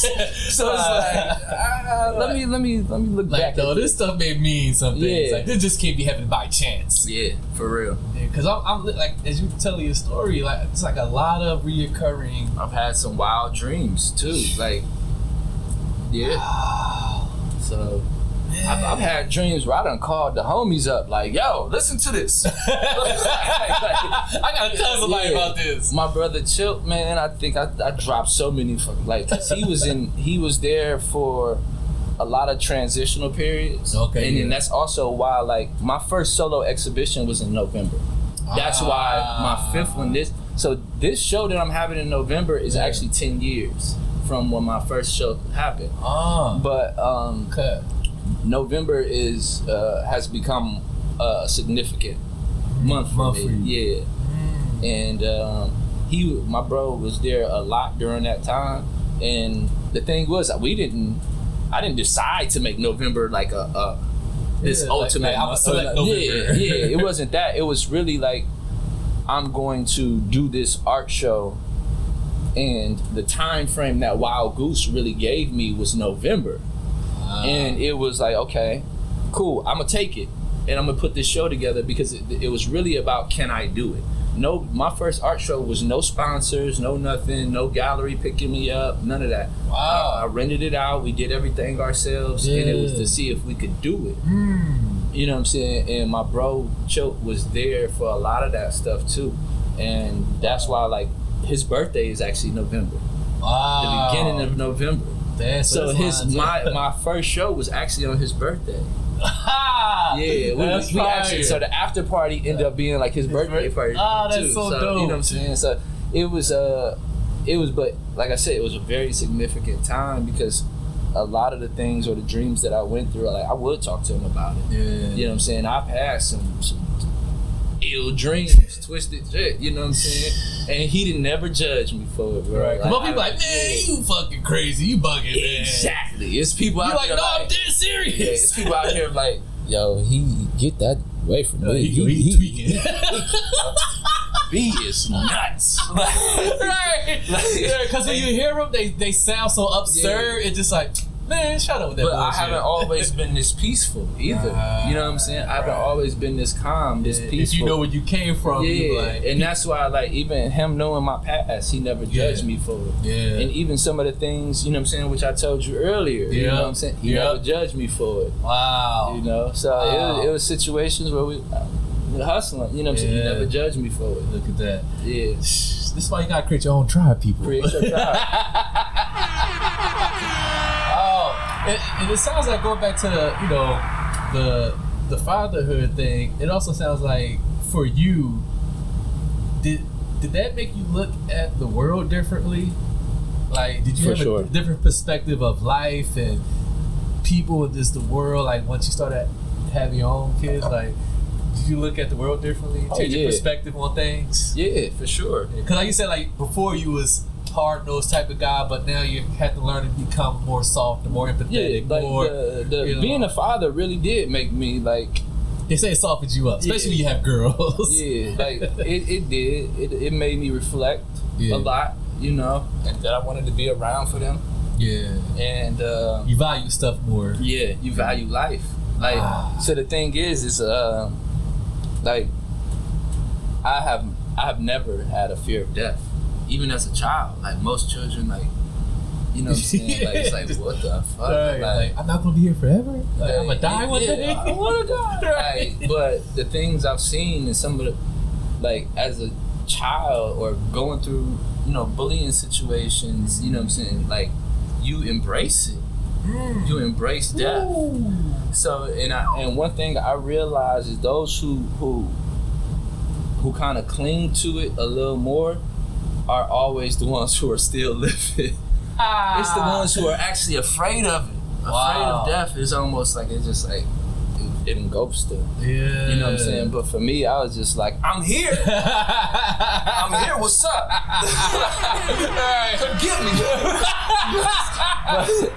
Life was like, you know what? We're going to leave this motherfucker here a little longer, because obviously he ain't had enough yet.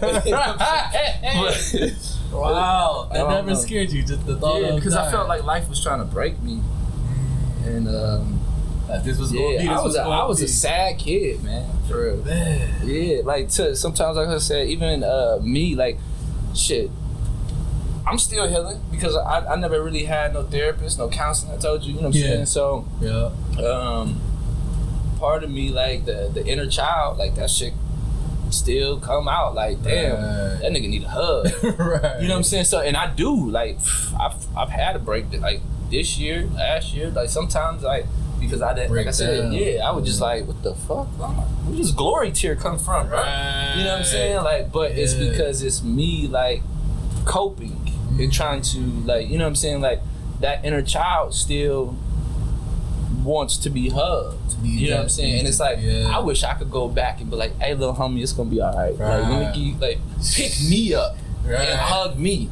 Like, I want to give myself a hug. Like, it's gonna, you know what I'm saying? So that's why, like, even sometimes, like now, when I get a little stressed, I tend to do like this. It's wild. Now when I think about it, like, oh, I do like this. Like, are you unconsciously doing it? I didn't realize it until later. Like this year, actually. Like I've been doing that for years. Like whenever I get a little stressed, I literally hug myself. And you're not even thinking about it. I never thought about it. Wow. Yeah. So it's because it's always been a space of me trying to take care of me. Right. And you always had to, like you said, like you always had to fight. I always had to be this guy to, like you said, growing up in survival mode. Yeah. And like you said, a lot of times, like, those who are raised in or brought up in survival versus love hit different. You know what I'm saying? Because I had both.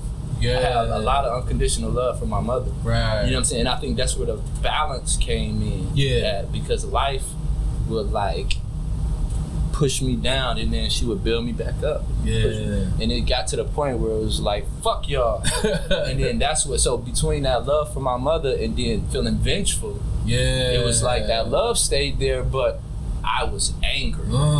Yeah, that came out. Ooh-wee. Boy, oh boy. That's why that ski mask and hearts exists. Right. Perfect segue. Yeah. We're going to get into that. Let's talk about, because I'm pretty sure people who don't know, who aren't familiar with your visual artwork or have seen it, they're like, what is the deal with all these goddamn hearts? Like, what's the deal with them hearts? What is this dude and all these hearts and the hearts? And you telling me behind the scenes, I guess we can get into it now, about the whole meaning and everything behind it, and it blew my mind. But when you hear it, it makes sense, right? Yeah. So for people who like, dude, what's up with the hearts, man? Break down the hearts and the artwork and the significance of it, because it's very prevalent in your brand. Upbringing too, right? Yeah, your upbringing. Break it down. Spread more love in a world that shows so little. That's it. That sums it up. Spread more love in a world that shows so little. The world will beat you the fuck down, man. You know what I'm saying? Like, but how will you respond? And I've responded a lot in negative manners. Yes. And I chose to not respond in that way as much. You know what I'm saying? Like, you have to decide whether you're going to let the world break you and shape you, or you going to do it yourself. You know what I'm saying? That's where I said, that's the shadow work came in. Yeah. I was like, nah, if anybody going to break me, it's going to be me.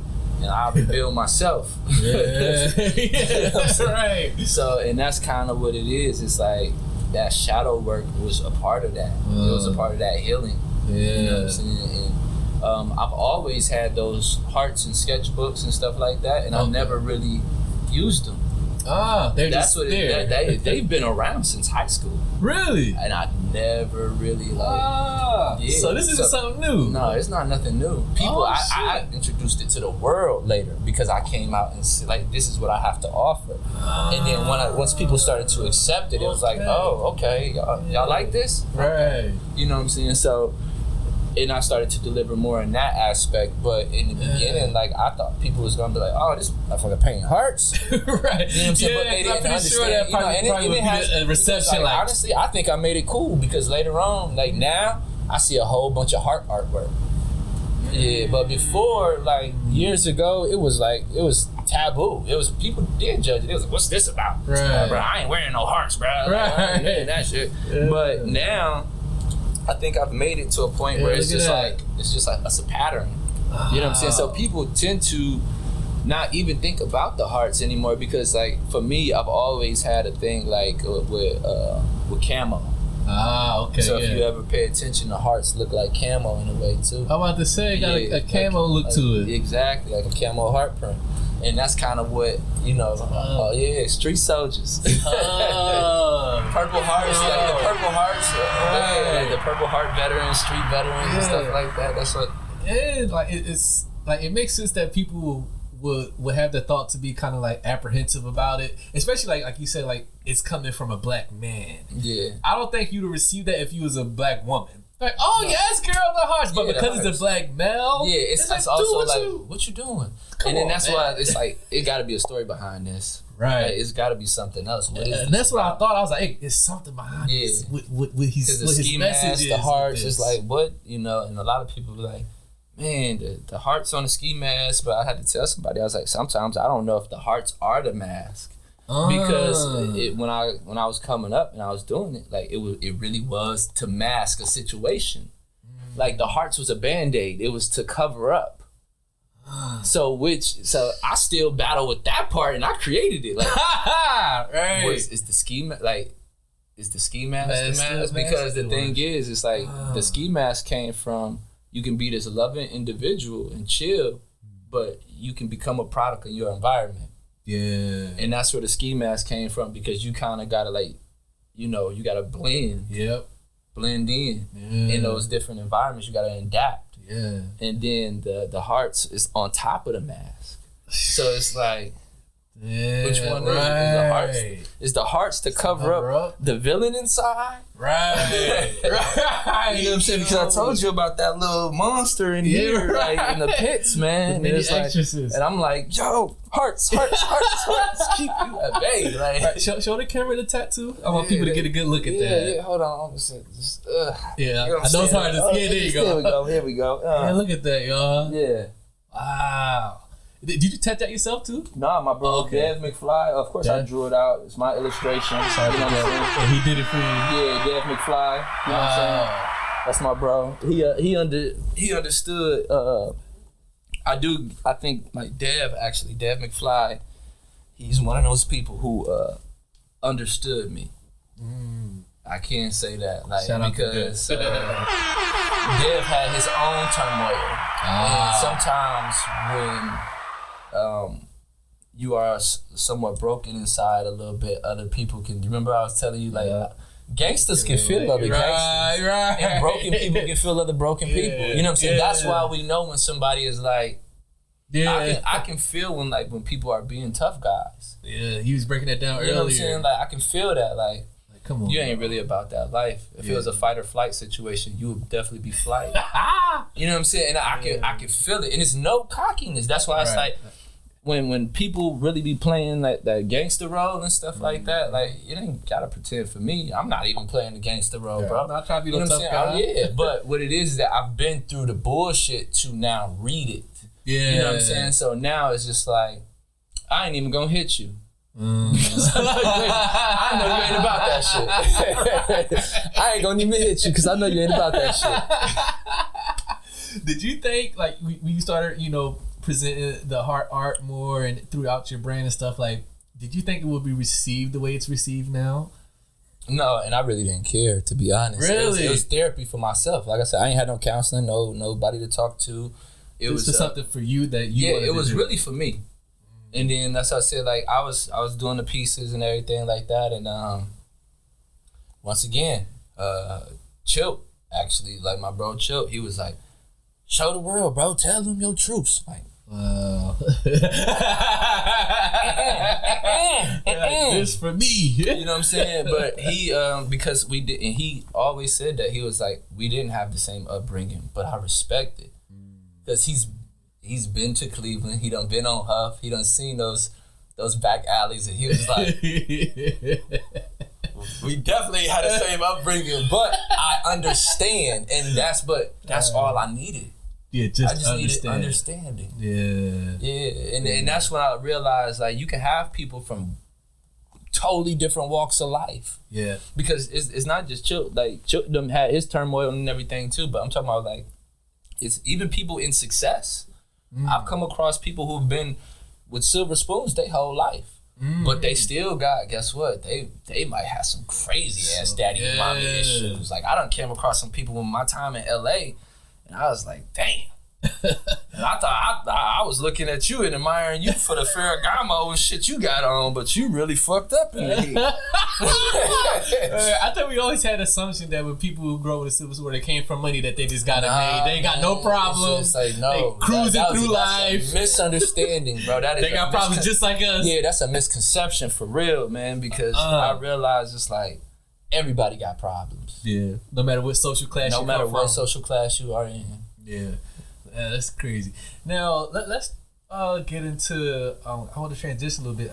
I do want to come back to the hard stuff. But what would you say, because you oversee a lot of the movements and you're involved in a lot. What would you say probably is the biggest challenge being, overseeing a lot of things? Because you spearhead a lot of things, and you gotta make sure shit is airtight. You gotta make sure people doing their part. You gotta hold people accountable. Delegating is hard. The delegation part of it, and being stretched. Because I was like, how the fuck is he? Honestly, I don't know sometimes. I'm gonna be real with you. Okay. I don't. That's real.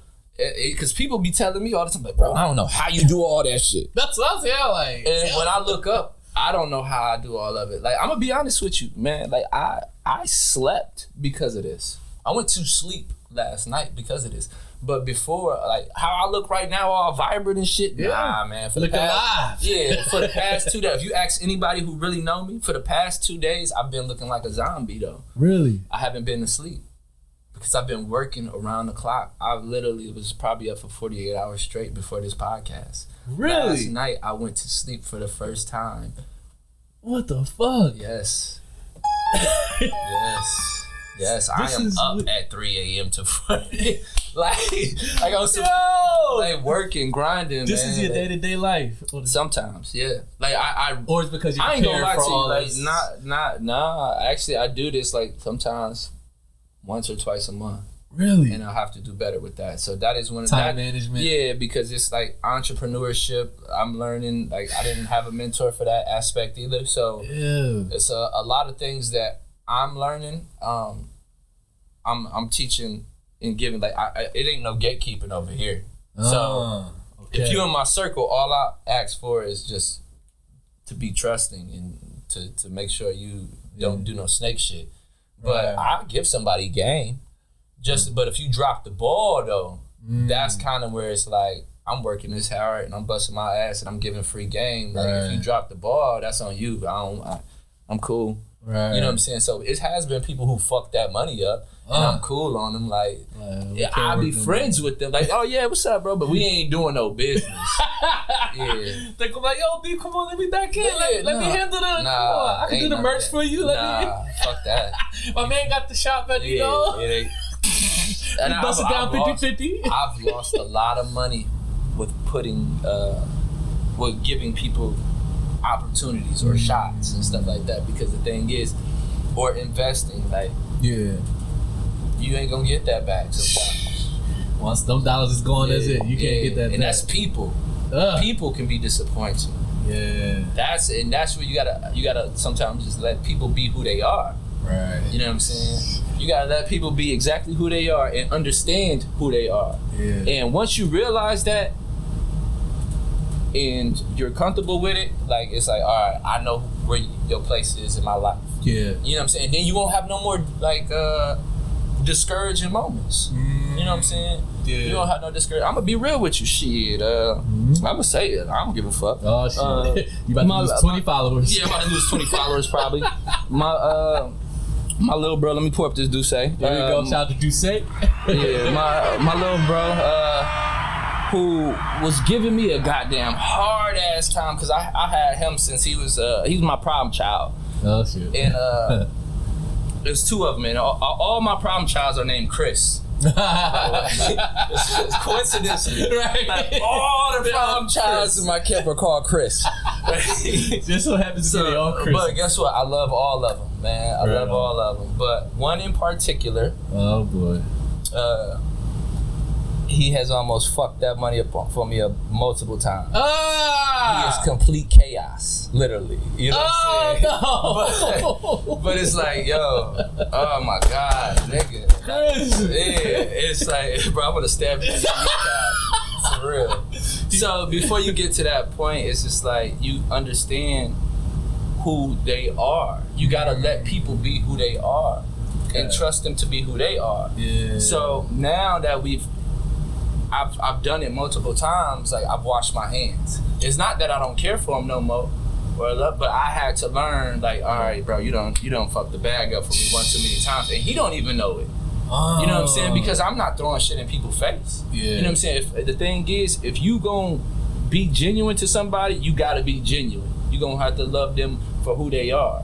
You know what I'm saying? And the thing is, my love for him came because I know the turmoil and shit that I done been through as a person, and I seen a lot of me in him. So when people be like, oh, that nigga crazy, like, man, people say the same thing about me. Right. But I feel like he hasn't taken the time to heal on his own.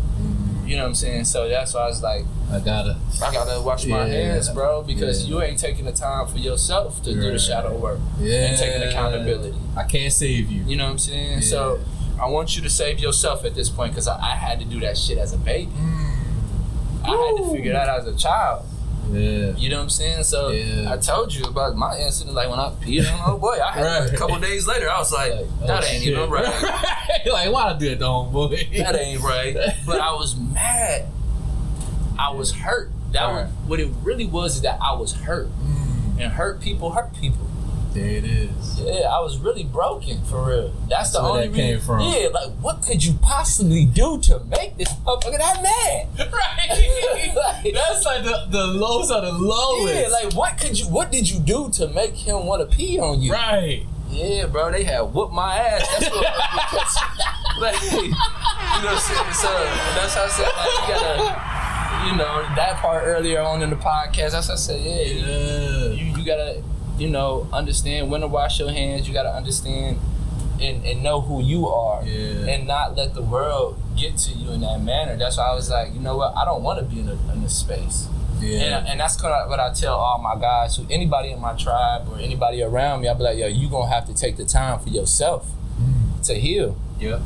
You know what I'm saying? No matter who it is, because I go through it, and that's why I'm able to understand when some of my people, like, are living in turmoil or they angry, because you know, and it's always a situation where nobody, like, in that moment when somebody angry and hot-headed or something, they don't never think the world is going through bullshit like that. They think it's just like, this is me, man. Nobody ain't been through the shit I've been through. Nobody ain't been through this. You know? And I'm like, you don't even know, man. There's a lot of shit I don't talk about. Right. Like, if only if you knew, only if you knew. But I'm gonna let you have that. Yeah, I'm gonna let you have that, bro. I'm gonna let you have that, because it's like, if people really knew, I'm like, bro, I don't have real life home invasions. Oh my god. Like, tied up. Tied you up? Yes. Tied me up. Home invasions. Jeez. That's a kid. Back in Cleveland or in here? Back in Cleveland. And out here in Columbus. My apartment done broken into a couple times here in Columbus, though. But that was from when we was talking about outside of the commercial break. Gotcha, right? Yeah. That happened in Columbus. Yeah, but they broke into the home invasion in Cleveland? Yeah. Tied you up? When I was a short. They took all the shit? Yeah. God damn! They did. They must have been watching you for a minute. Nah, people you knew? No, this is when I was a young. This is a family situation. Like, your family did this too? No, not the family did this. The streets did this. But what I'm saying, my family was a part of some things. You were just a victim of association. Yeah. We was in that lifestyle. Just that lifestyle. That's what I'm saying. Like, that's we gonna run up in the trap house. Yeah. We gonna catch one of them motherfuckers. Yeah, it's one of those. Where you at? It's one of those situations, man. Damn. So, not even something you asked for. Nah. Put it like this, man. God damn, man. I had a situation with Michael Myers mask for a little while. Damn. Yeah, bro.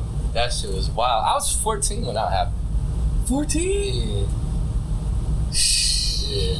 Did they know? Like, I was like, did they think you was a part of it? I thought it was a joke or something. When the niggas ran up in the crib, I was like, man, fuck what y'all doing, bro? What y'all on right now? Like, it was like, this little nigga think this shit a game. But, like, I'm desensitized. You're a kid. I'm desensitized. But also, like, seeing some of the stuff I seen, like, I was kind of desensitized to it. Right. You see it at such a young age, too. Yeah, so it's just like, whatever. Like, they ran up, like, nah, we need the shit, the money, where that's at? Like, laughed them off. I was like, man, fuck this shit. They really tied you up. Yeah. Was it like two of these dudes? It was like, no, it was Michael Myers mask, the do-rag, and the ace bed. So three of them. They do. That's how I remember them. By the mask, what they have. Ace bandage. A do-rag and Michael Myers. Wow. Yeah. Wow. What the fuck, bro? How the hell you get out of that? Did they just tie you up and they just left? Took the shit. They took the shit. They just bounced. Luckily, there was some shit in there. Right. I didn't even know there was some shit in there. Like, I don't know what y'all talking about. I was like, damn, player. Did the family members apologize? Like, my man, that was. They're like, we could have got our family member killed on some dumb shit. But that was just the lifestyle. Like, I ain't even mad at them. You know what I'm saying? Like, shit, I would be like, y'all always got me killed for y'all dumb shit, man. I understand. Y'all know I'm a kid in this fucking place. What the fuck y'all putting this shit here for? It's the lifestyle. It is a lifestyle. Yeah, like you said, you grew up in it. Yeah. You don't have a choice. I ain't even, because guess what? Those same family members gave me a lot of life lessons. Yeah. And taught me how to hustle. And taught me things, you know what I'm saying? Like, those same family members, I'm not mad at them because guess what? They really, like, helped me become a man, too. So, yes. Can't judge them off that isolated event. Exactly. It's just part of the game, man, unfortunately. Part of the game, it is. You're right. You're right. And when I don't really go into deep about that, but it's just like, when you tell somebody else that, they be like, what the fuck? Right. Like, what? Got tied up at 14? Like, like, bullshit. Right. And here they all, you need to be more soft, Bryant. Exactly. So, you understand? Right. And that incident happened before I was peeing on people too. So just to let you know, I was angry. I was mad, bro. I was a high yellow, angry. Brian, so softer side, bitch. That's what it was. Angry ass yellow boy. Right. And here they are, like, you need to be a little bit more soft, don't you think? More calm. Like, what?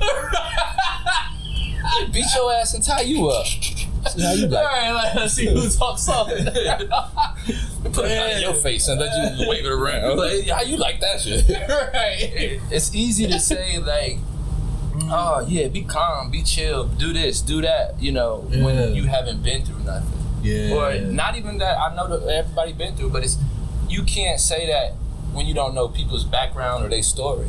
Yeah. You know what I'm saying? Yeah. So that's why, like, man, be so chill, calm down now. Like, took so much work to get here.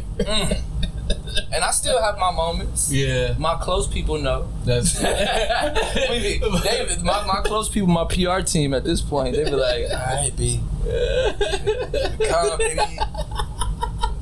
Right. Calm, baby. People looking. Right. We got important people in the building. Right. So I take walks. Sometimes I'll leave a meeting, you know. Sometimes I'll walk away from the situation and just get myself level-headed. Yeah, calm down. Yeah. You know, so boxing, like I said, boxing really helped with a lot of that anger. Yeah. Do you still train today, or you just pretty much like... Lately, I've had to. Yeah? You had to get back to it a little bit? Like, hold at least some push-ups and hitting some heavy bags or something. Because I've had some very angry moments lately. Oh, shit. Not too much I'm proud of. I actually just, the homies was laughing. I didn't a metal fridge. You dented a metal fridge? Yeah. Do you know how hard someone has to hit a metal fridge and dent it? It's one of the Jesus. It's one of the Samsung electric ones. You dented that bitch? That bitch sturdy. I didn't realize how sturdy it was until my hand was swung.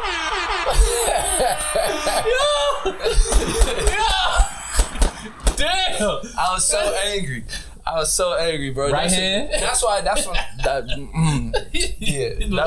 That was an incident. What made you do that? Chris Chaos. Little bro, I was mad at. I was like, you know what? At this moment, I was like, let me wash my hands, bro, because it's too much. I'm out here breaking shit. I did it to You're fucking up my crib because of you, bro. Like, Samsung joint. Yeah, it's still lately. I just like right now. I tried to pop it out. I went to the AutoZone to get the card thing, the metal joint. The dent remover joint. Yeah, the dent remover. Yeah. It's metal, bro. Like so, it would not. It just it would not pop out. So now it's a magnet over the shit. It's like a whole. It's like 4 knuckles in the fridge. I'm laughing about it now, but I was pissed. I am pissed. Damn. Yeah. Oh, shout out to Chris. Let me see if I can find that photo for you. Oh, you took a picture of it? Yeah, I took a picture. Oh shit! God little damn. bro Monty, he gonna start taking pictures of it. Little bro Monty, he gonna put it on FaceTime and shit with the homies. Like, oh man. So he went away from the fridge. Jeez. Half the way, like in the living room, and then he said, "Look how big the den is, y'all." Like, so he on FaceTime with the setters, like, "Yo, look at this." Like, so now they all cracking jokes, like, "Yo, B, you gotta calm down." Like, oh man. Do you think like people who work with you and work closely with you? Do you think sometimes like they kind of like know when to? How to like, sure. approach you and deal with you? Because when, the thing is, don't talk to him not yet. Like wait till he like. Yeah, I do. Come back later. Like because they know how to. I am like I'm not walking around angry and shit no more. You know what I'm saying? So it's really like something that really get me there. Mm-hmm. The thing is, I don't really have a gray area. But just like in business, it's black and white. A lot of things are black and white for me because that's just how I operate. Yeah. So my anger can be the same way. Yeah. It's like it's not really like, oh, I'm semi-angry. Right. Yeah. That's why like I really like keep him at bay because even a semi like angry is like bending the bars to that cage to let him out. So it's like yeah, like you gotta just walk away. Yeah. Walk away. That's good. People know that about you. Like, okay, give me space. Like, just. And you got to know that about yourself too. Like accountability. Accountability, which a lot of people don't have. Yeah. You know what I'm saying? Like you have to know yourself. Yeah. You know, that's that ego. Sometimes the ego, especially with men, like if we feel challenged or if we feel some type of way, you know what I'm saying? I gotta show you. Gotta beat the chest a little bit. Yeah, they want to beat their chest. So now it's like now I'm not in, you know what I'm saying, in a space where I'm trying to have a pissing contest with somebody. You know what I'm saying? Because now I already know who I am. Yep. You know what I'm saying? I ain't got shit to prove to you. Right. Because if I do try to prove something, I might end up in jail. Right. You know what I'm saying? So it's to the point where it's like, nah, man, you got it, Playboy. Yeah, you know what I'm saying? You got it. Unless somebody like really like is trying to bring me bodily harm, you know, that's when it's like, I'm not letting up though. Yeah. You know, because it's justified. Right. And you know, you got to be careful with some of the things that you say because it's like, I don't want nothing to incriminate me. Right. Yeah, so the police come back to this podcast later. I'm like, we heard what you said. Yeah, exactly. In the courtroom and the judge is like, right, exactly. You know, so I'm gonna just leave it at like I know exactly who I am, and if I'm in a dangerous situation, because it'll be justified. Right. Right. Hey, self-protection. Yeah, so self-defense. Self-defense. I'm not out here causing it. It was crazy in that I'm like, part of me is like, that's a dopamine release. Which is, that's the scary part. That is very scary. It's actually a release for you. Yeah, it's actually a release for me. Boy. And that's why I really try to keep it caged because it's like, whenever you feel satisfaction in a dopamine release, like intoxicating from making somebody bleed, is that's scary. And you want to chase that feeling again. Yeah, and that's why I don't like. That is like it can be. So that's why I'm like, it's some things I'm like, one of y'all between my parents. Like, but I realize now it's actually both of them. Oh, you think? Yeah, combination of both of them. Yeah. My mother got some. She got demons too. Yeah, 0 to 100 real quick. Yeah, and she know it. But that's how I knew how to like. All right, you got to control your demons because my mother taught me that. She's a Marine. She got a kill switch, a real kill switch. Right. You know what I'm saying? She actually told me that she when I was coming up, I was like, man, you know, just to get some money, I might go to the service. She was like, you can join any branch but the Marines. I was like, why not? You know what I'm saying? But I think boot camp, I believe, is like 2 weeks or something like that for the Army or something like that. I think the Marines training, I think, is the only one is 90 days. Right? So they say, I think it's 30 days to make a habit, 90 days to change a person. Okay. Like a whole lifestyle. Damn. So you can brainwash somebody in 90 days. Fucking 90 days. Yeah, and the United States government learned how to figured that part out. Yes. So the Marines are definitely built different. Shout out to all the Marines. Right. They are, and I know like training killers. Yeah, 90 days. 90 days. They have the longest training. She was stationed at Camp Lejeune, which is like How long was she in the Marines? My mother was in there for a while. During like she has an issue with Desert Storm. She has an issue with Saudi situation. She has an issue with Black Hawk Down situation. Wow. Like, she ain't in favor of none of that shit. None of that shit. Like it's like when people the war movies sometimes they get to her. You know what I'm saying? Like. Cause she know people who was in that bullshit. Right, she really lived it. Yeah, and then Big Anthony who helped raise me. You know what I'm saying? He was over there as well. He was a Marine. Oh wow! So that's she met him in. Yeah. So that's where she met him at in the Marines. So that's what I'm like. All right, and then with my father, his anger and being locked up and everything like that, institutionalized, growing up in the street. You know what I'm saying? So there's a lot of things to that, you know, and I had to, I gotta, you gotta acknowledge it, you know what I'm saying, because my mother grew up in some, you know what I'm saying, in turmoil a little bit. We had love, but it was still in poverty and still certain things, you know what I'm saying. I remember my mother telling me, she was like, you don't know real discomfort till you smell burning bodies. Because on Huff, you know what I'm saying, back then. On Huff, they had a the incinerator, like the fire, the trash and shit at. Incinerators. Okay. So like they put bodies in there. Like you murdered somebody, like just dump the bodies in the incinerator. So that's on fire.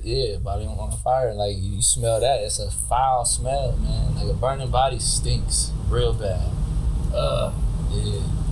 The closest I got to death was seeing someone like get shot and killed right in front of me. Like as a kid, I think I was like 7, and like how you was explaining like how when bullets are coming, everything slows down. I remember like everything felt so slow. I just seen his body drop and he fell to his knees. But it felt so slow, like watching him fall. I'm this little because kid. Your body it seemed like it took like forever for him to fall. Because you were in shock. You couldn't process it as a kid. You was just like, is this happening right now? You know what I'm saying? You couldn't process everything. So that's why everything slows down. Yeah, it seemed like it took him forever to fall. I didn't realize how real it was until I started doing research about like combat soldiers and stuff like that. You know, so what's crazy is that some of the same things that people in the service experience as with PTSD, you can experience street PTSD, real like PTSD from the hood, bro. Like street PTSD. It's no different. It's a real thing. Yeah. You know, so a lot of people we don't acknowledge that either. Like you said, you seen a body drop when you was a kid, but you couldn't process it. Like your body was in shock. I guarantee you probably was stuck. You couldn't move, could you? Nope. Yeah. I'll just, cause you remember the Razor scooters back, the little joints. Me and my friend was racing on them, and somehow I lost them, and I stopped, and I'm like, where you going? That's when the dude, all I heard was like, didn't I tell you I had my money, motherfucker? Boom, boom, boom, boom. And after that, everything was like, and I was just like, you hear those gunshots and everything. I heard the shots, and then everything was just like. That happened in the front. I was like, what the fuck? When I was living on St. Clair, I lived on Thornhill Drive. And we stayed on the second floor, and somebody had got shot. Cleveland Summers was wild, too. Cleveland Summers. Somebody had got shot, and they was screaming out. And at first, I thought it was my older cousin. So that's why we was like, we heard the shots, and then I remember my auntie saying, like, stay upstairs, like, don't, you know what I'm saying? Because we don't know if somebody on some bullshit, like, we don't know the scenario. Because a lot of times when somebody get popped, like, niggas is in the house, get out that fucking window. Yeah, exactly. And that's kind of what my auntie said. She was like, stay off the porch. Don't look out the fucking windows. Don't look at nothing. Shut the damn door, lock it. And when she went outside, dude was in the front of our house, like bleeding all on the concrete. Somebody had, because we heard the gunshots, But it was like right there, you know what I'm saying? It was like, damn, like right in front of y'all crib. Yeah, and he was bleeding out everywhere, and then the ambulance came. And they took, I remember the ambulance taking forever, man. Seemed like forever, like, yeah, yo, like my auntie was putting towels on him, trying to help stop the bleeding and stuff. Man. And the ambulance finally came, but I still don't know if that dude lived or died to this day. Wow. I was a kid when that happened, you know, but seeing him bleed out like that was wild.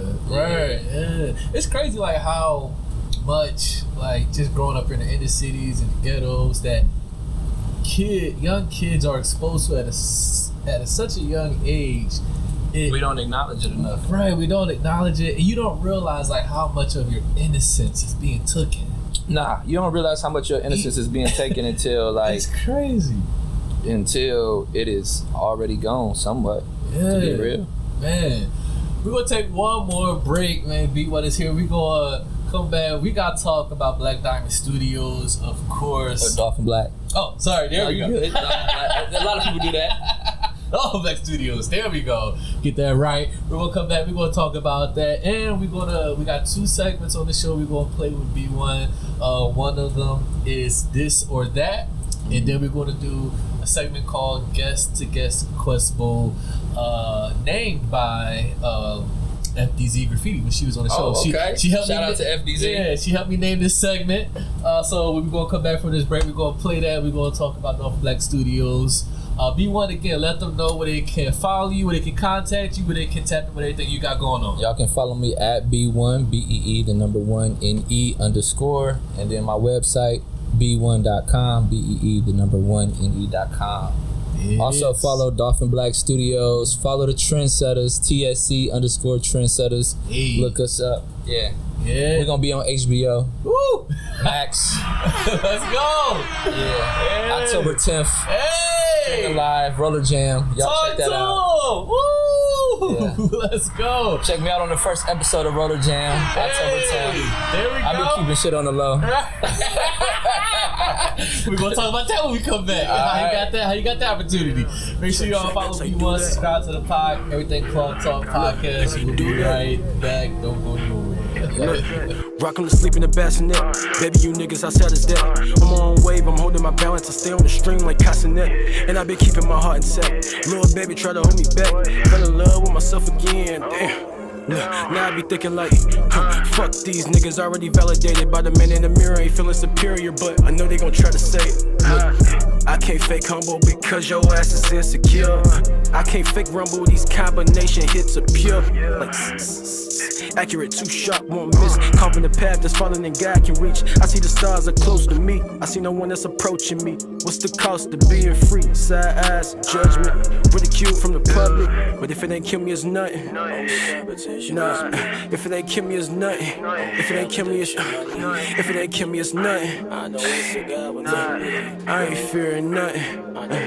I'm in my duffel, in my bag. You look sick, you look mad, ugly bitch, you look bad. Hold on, let me get my shit off. I done kept my feelings stashed. Just forget about your punishment. It's time to whoop your ass. I'm like, I can't go outside, cause the consequence of having fears, living with regret. If chasing dreams is a gamble, I live and die with that bed I give to us, nothing left. Self-validation the best, do that. Yeah, we back right here on Club Talk Podcast. If you still sticking around, you been listening to this episode in its entirety, shout out to you, man. Hopefully y'all are learning a lot more about who Bryant Bee1ne Anthony is. Y'all getting the story. Shout out to Duce.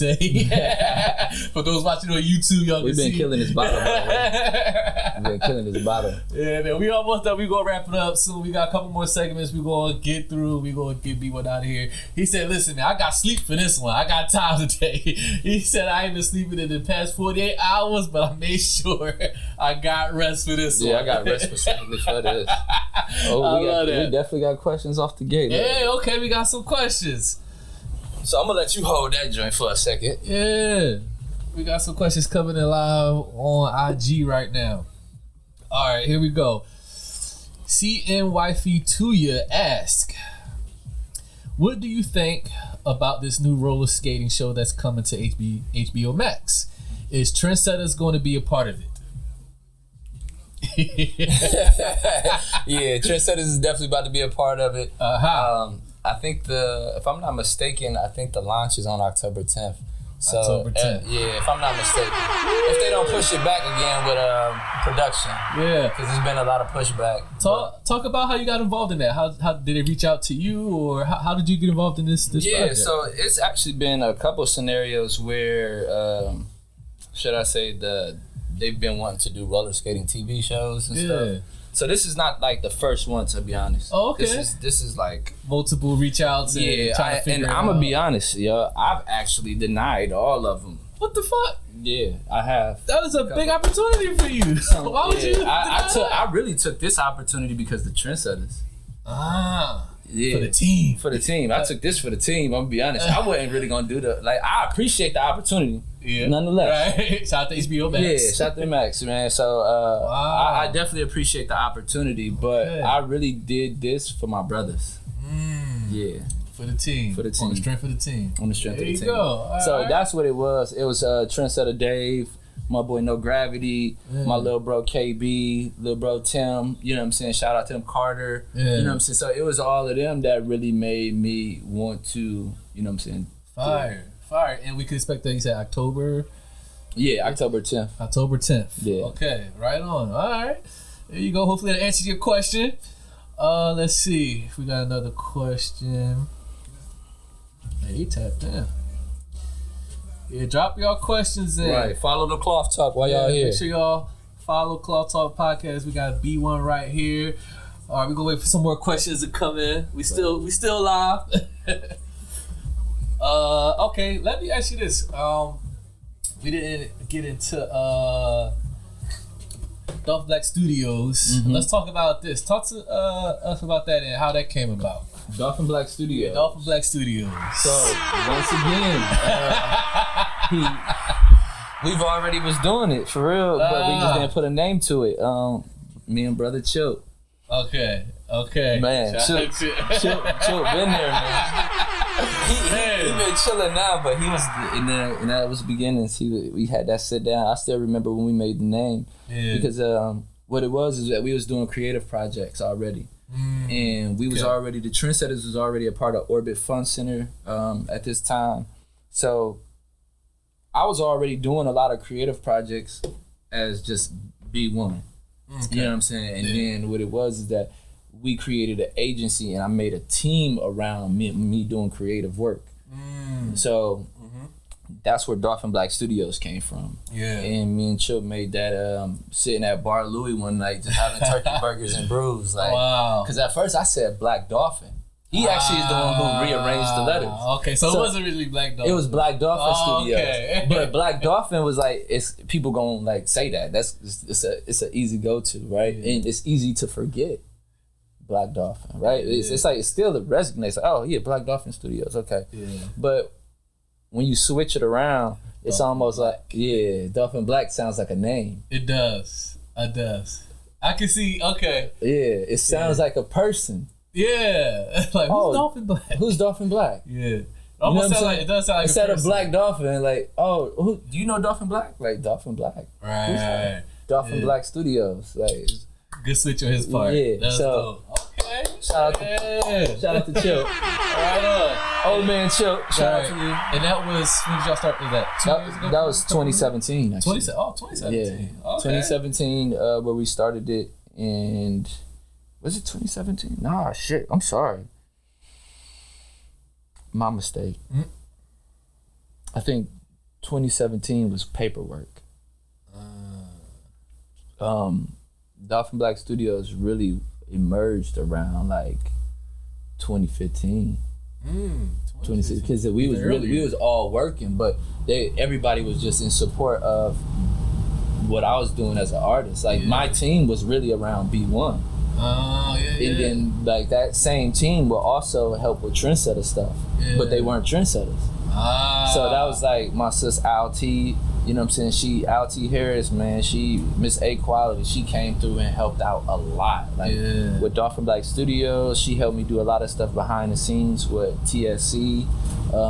my sis Maria Cruz, you know what I'm saying? Like, so a lot of them came in. So you can't be great by yourself. It takes a team, man. You know, a lot of people like, I did this all by myself. I'm self-made. Self-made. Nah, bro. I did this shit with people. Hell yeah. I did this shit, and I'm not afraid to acknowledge that. Like, that's the thing. Like, people lose people because they don't acknowledge everybody else's efforts. Right. November, man, is a big month for you, baby. Yeah, let's talk about it. Before we get into these segments, the fifth one, fifth solo exhibition, 10 years since the first one. Yeah. What's the emotion like for you right now this time of the year, man? The show is titled I Am, which is the actual name of my very first solo exhibition. So everybody like, so you running it back? Nah, what it is that it's I Am the retrospective, and a retrospective is basically like a reflection. It's a reflection of the past. So if you look up the definition of a retrospective, it's literally like a combination of works that reflect on the journey that got me here. So what I'm doing for the I Am show is it's gonna be a composite of old work and new. But the way the gallery is set up is it's two different rooms. So I'm gonna put the pieces that are relative to right now that got me here. So that's where the pieces of emotion that show what I've been through a little bit. Those new pieces will be in there.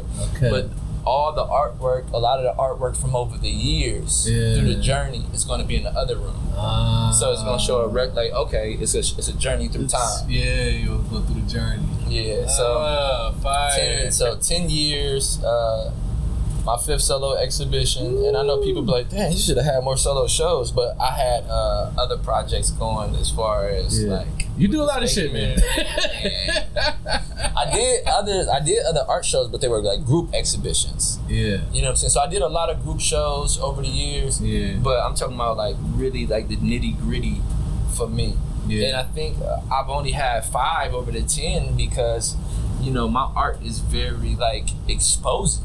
Yeah. It's very open.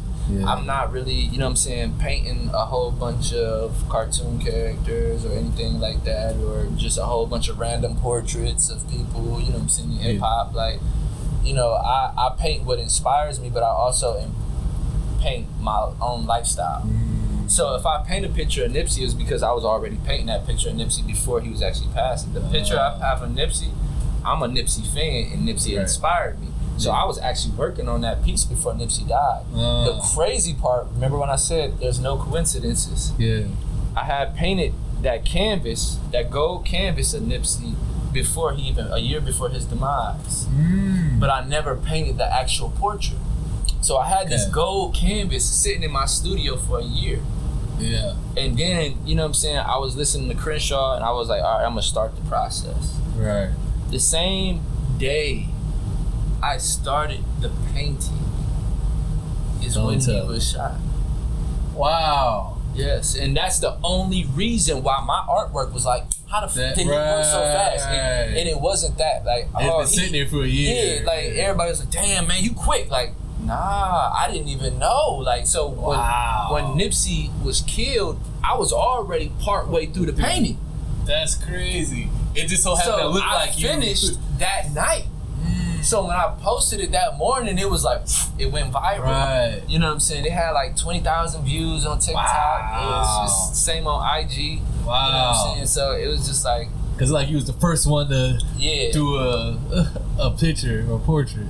So I was like, damn, man. And my painting was more so like the essence of Nipsey as well. Yeah. Like, so my painting also looks different from a lot of others because what it was is that I wasn't trying to make it perfect. I was listening to I listened to the music. I was inspired by Nipsey before all of this. So that's what it was like. Damn, because he make hustler music. Yep. And that's what it was. It was like, damn, all right, he ain't mainstream, and that's why I rocked with him. Yeah. So it was like, it's down to the gritty with him, and I fuck with that. And next thing you know, he was gone. He was taken from us. It's crazy how things change so fast, man. So I was a Nipsey fan before the hype. Right. When everybody jumped on the wagon, like, oh, everybody do a Crenshaw, t-shirt. mailbox money days. Hey, not victory mailbox lap. money. Not victory lap is great. Of course. You know what I'm saying? But I'm talking about, mailbox money. Mailbox Crenshaw, money. Yeah. Ooh, those tasting hard. Will you ever do another pair of Nikes that you did before? With the heart? Yeah, for sure. That's always like, people ask for them. Like, yo, can I hand you my Jordans or something? Yeah. You know what I'm saying? So people ask for them and I do deliver. You know? Right. So if somebody wants some Nikes, you know what I'm saying? I still do those on commission. Yeah. There you go. And no more cheap stuff either, people. Nah, I don't do none of that. I'm gonna be honest with you. The price is the price. Yeah, the price is the price. I don't even haggle, bro. You can't even bend a little bit. No, I don't haggle. You done I would with that? rather not do it. You just I would rather not. Like, I'm cool on the money. Damn. Yeah. You gotta do that a lot, Turn. I have, because people. Does it hurt you to have to do that though? Like, not anymore, because my piece is more important. I would rather not deal with you if you gonna haggle me, and because I know, like, you gonna be a fucking problem. Like, and that's what the thing. Like, to my creatives, do not deal with that shit. For real, because what'll happen is they feel like they got to though. Yeah, we feel like we got to because we got bills to pay. Yeah, I need that $50. Yeah, and the thing is, it ain't really worth it. Not your integrity, not, you know what I'm saying? Like, I know people like, man, you gotta put your ego aside so you can eat. Like, is that really eating though? If you really toss the crumbs, how much I gotta eat, but they don't respect you. They don't really respect you. Yeah. They look at you as, get my shit done. Like, nah, man. It's a privilege to work with me now. Woo! Like, for real. You know what I'm saying? So I've already been through the bullshit. And plus, I know my own equity. I know the value that I bring. Like, some people say it out of arrogance, but like, no, like, confidently. Like, check my resume. Yeah. Like, because people, they'll look at you like, man, who do you think he is? He ain't, they'll try to devalue you. Yeah, that comes. But like, nah, check the track record. You want receipts? I got receipts. Like, you know what I'm saying? Check the track record. Like, that's the ticket. I bring value to your shit. Period. Whatever you do, like, whatever I touch, I bring value to. Can't dispute that. Whatever I touch, I bring value to. There you go. And that's a fact. Yeah, cause it made me like think when I was at the Block Mode 24, and I was asking the artists I interviewed, some of the artists out there that showed up to that event. I was like, "Do you think people value art?" And most people was like, most of the artists, they was like kind of stumped by the question because they haven't. You can tell they haven't been asked that before, right? And they're just created out of the love, just being an artist and like this is what I love to do. But they never really like, you know what? And you could start to see them think like, people really don't get it. And so a lot of artists are gonna feel some type of way when I say this, but like, more followers lost. Yeah, because some people gonna feel like that's not true art, but I'm a hustler first.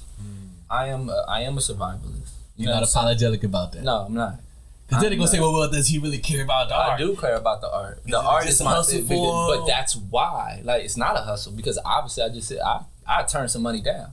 Right. You know what I'm saying? So the hustler in me is like, no, you know the value of my shit. That's what it is. You know what I'm saying? Yeah. So, yeah. Like, you can't, you know what I'm saying, not to go that route, but like, this is like how I break down life. But you can't go to the cartel and be like, oh, bro, I think you worth this much. You gonna tell the cartel what they worth? Yeah, you can't go to the plug and be like, oh, I think it's worth this much. Right. So how can I go to an artist and tell you your art is worth that? And that's the thing. Like, my background is like, no, you ain't gonna tell me what the fuck you gonna pay me. I'll tell you what it's worth, and you can pay that or you can walk away. That's it. In the discussion. Either we doing business or we not. Either we doing business or we not. Because if you haggle me, I'm be like, I'm cool. I don't want it. But you're a hassle because especially when it comes to like commission work, like if I got to do a logo or something like that, and then you trying to, oh man, can I do it for $450? Can you do it for $250? Damn.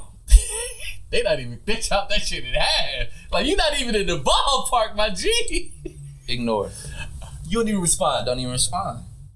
Damn. I have a couple of those. Matter of fact, I've delete the message. Damn! You know what I'm saying? Because it's disrespectful. Cold-blooded with it's it. disrespectful to me and it's a waste of time. Don't come to me with the disrespect. Yeah. Don't come to me like that, bro. You see the worth. That's why you in my inbox. That's why you came to me. That's why you came here. That's why you came here. Because obviously, like, because some You see the value in it. and I've had people go other places and then they'll receive the work and then they'll be like, fuck, It ain't it. this ain't it. And then they'll come back like, hey, yo, listen, the price is still the same. Like, all right, man. Hey, guess what? And after they do that, they'll be like, man, that was cool. Because what they expected, they receive more. So once they like, damn, I paid him for this, but I end up getting some knowledge. I end up getting some pointers. I end up getting some, you know what I'm saying? Paying me comes with incentives. And sometimes people don't know that until they on the other side. Yeah, you gotta walk through that door of B1 first because I ain't just about to, hey, I got this over here. Like, no, my door is shut. Right. But when I open it, it's like, ooh, I like it over here. Like, it's like, I want to stay over here. Like, I'm here. I'm with you, B. Right. You know, let me ask you this. Being that we're on topic of art, has anyone ever had to jack your style or try? Oh, yes. Like try to bite your shit? Like, Yeah, Barbie. That's why Essence told you about me. Essence, actually, shout out to Essence. Shout out to Essence, the artist. Essence was one of the first people to actually put Barbie on blast. Yeah, she the one who did the research. It wasn't me that found out. It was everybody. Like, I still remember that, man. Look, this person's trying to take your shit. Yeah, I remember that, man. Like, my fucking inbox was going crazy, bro. And it was just like, I started seeing all this Barbie shit with the hearts and everything, like, look just like mine. I'm like, wow. That's crazy. and I was like baffled. I didn't know. It was just like damn, for real. Yeah, and I even had a lawyer who won a case against Pixar for another artist. Oh shit. To actually take on the case pro bono. Wow. Because they felt like, oh, this is in the bag. Like, this is. I'm about to say This is about to be in the bag. That lawyer was seeing that Barbie. They was like, oh yeah, it's blatant. Yeah. It seemed like it was so tricky to prove though. It was. That was the part. It's like, So what Barbie and Mattel said really was it was inspired. Oh, that's the word. The wording, inspired. Yeah, we were, because what it is that I didn't know that like Mattel and these teams and Barbie, whoever, they have research teams, right? That go out and then they look on the internet and they get inspiration. Yeah. That's why Nike, Jordan, a lot of these people really like are mimicking people's shit or taking people's shit. Yeah. Like, for example, it was some Georgetown 11s that came out some years ago. And it was really another artist who did that customization. Oh, shit. It was a custom pair of Georgetowns. Wow. And then Nike ended up actually making them. So it's a lot of that happens. Disney does it. I've been ripped off by Fortnite. What the fuck? Yeah, that one was real blatant. They had somebody spray painting the hearts. Damn. Like, yeah, bro. They didn't even try to disguise it. Yeah, it looked just like mine too. It was just like, fuck. Hey, damn, thanks. They was like, what you gonna do? You know what I'm saying? But what could I do? They ripped off Soulja Boy, bro. Oh, even Soulja Boy was in there having a rant. Like, y'all just gonna do my dude? Like, oh boy. You know, so that I found out that rap sheet with Fortnite is so long, it is crazy. Wow. It's like celebrity lawsuit. Everybody had Fortnite neck, bro. I was just like, never mind. Now my paperwork gonna get pushed. That's right, you're fucking. But my lawyer on the Barbie case basically told me this hurt heavy because he was like, yeah, you popular enough to get stolen from, but you're not famous enough for them to know better. And that shit like punched me in the stomach. I was like, damn, like you popular enough for them to steal from you, but you're not famous enough for them to know better. Wow. Yeah. Yay. So it wasn't nothing the lawyer could do, because basically he was saying like, at this point, if we go back and forth, and they gonna stall us out in court. and you ain't gonna get no money anyway. Right, like you just be losing money at this point, trying to pay me to fight it for you. Exactly. But he was taking on the case, but that's why he said, like, I ain't at this point.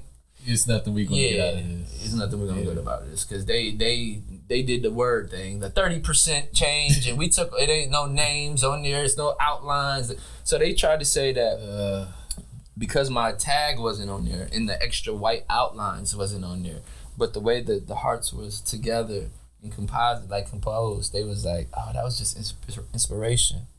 Wow. Yeah. So. Yeah. Learning lesson for me. For real, hopefully the artists out there listening, protect y'all. Trademark your shit. Yeah, there you go. Trademark your shit. Copyright your shit. Right. Yeah, don't let nobody steal your shit. Any more questions in there before I move on to the next segment? I want to make sure take care of the people that got some burning questions they probably want to know from Bee1ne. Yeah, let's see. Hold on. Let's see if we got any questions on here. Next segment.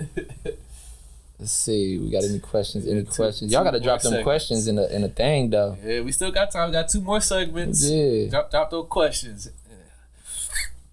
Let me see. Okay.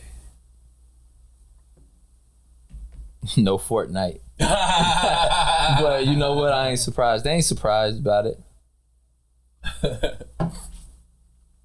All right, we're waiting for some questions to pop in. We're going to move into one of the second segments. It's called This or That, Bee1ne. All right, explain it to the people for Bee1ne. So this or that. So I'm going to give you 2 scenarios. Okay. You got to pick one over the other. All right. And you got to pick why you chose the one over the other one. Okay. So we're going to run off a few and see where you go with, all right? All right, bet. All right, here we go. This or that with Bee1ne, everybody. This or that. This or that. All right. First one. Pretty easy, fairly one, I think. Flip a coin. So 50-50 chance for 1.5 million. So if you guess it right, you get the 1.5. So you got to call it in the air, though. It's a quarter. So if you say tails and land on tails, 1.5 million. So 50-50 chance. You get one flip. Okay. One flip, 1.5 mil if you guess it right in the air. Or, here's the or. Get a empty envelope handed to you by Pharrell. You don't know what's in this envelope. You don't know why Pharrell is handing this envelope to you. It could just be nothing in it. It could be something in it. Are we going to take the gamble with the coin flip for the 1.5 mil, or are we going to take the blank envelope from Pharrell? What are we doing? That's a tough one, actually, bro. The only reason I say this is a tough one now is because I actually almost worked with Louis Vuitton. Oh! Out of college, actually. Word! What happened? I didn't move. Oh, shit. Yeah, I didn't have the money. You move out? So, no, what it was that I didn't have the money to move to Houston.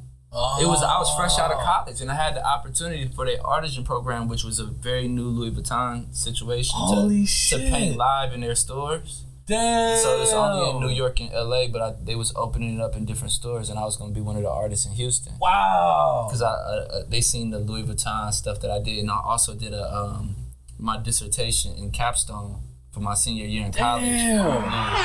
It's called a love project, and I used the LV.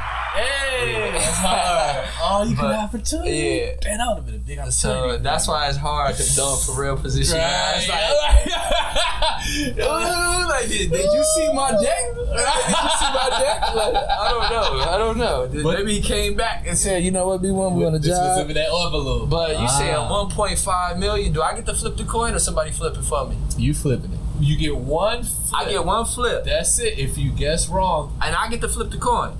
One flip. I take chances on my own. Ooh! Even with bad noise. One flip. One flip. If you guess right or you guess wrong, that's it. Because I'm gonna be honest with you, I feel like Pharrell, hey Playboy, go on. Because I mean, as far as I know, he could just be giving me tickets to Fashion Week. You know what I'm saying? Which is dope too. To a show. Fashion Week. But we talking about 1.5 mil and a chance on myself.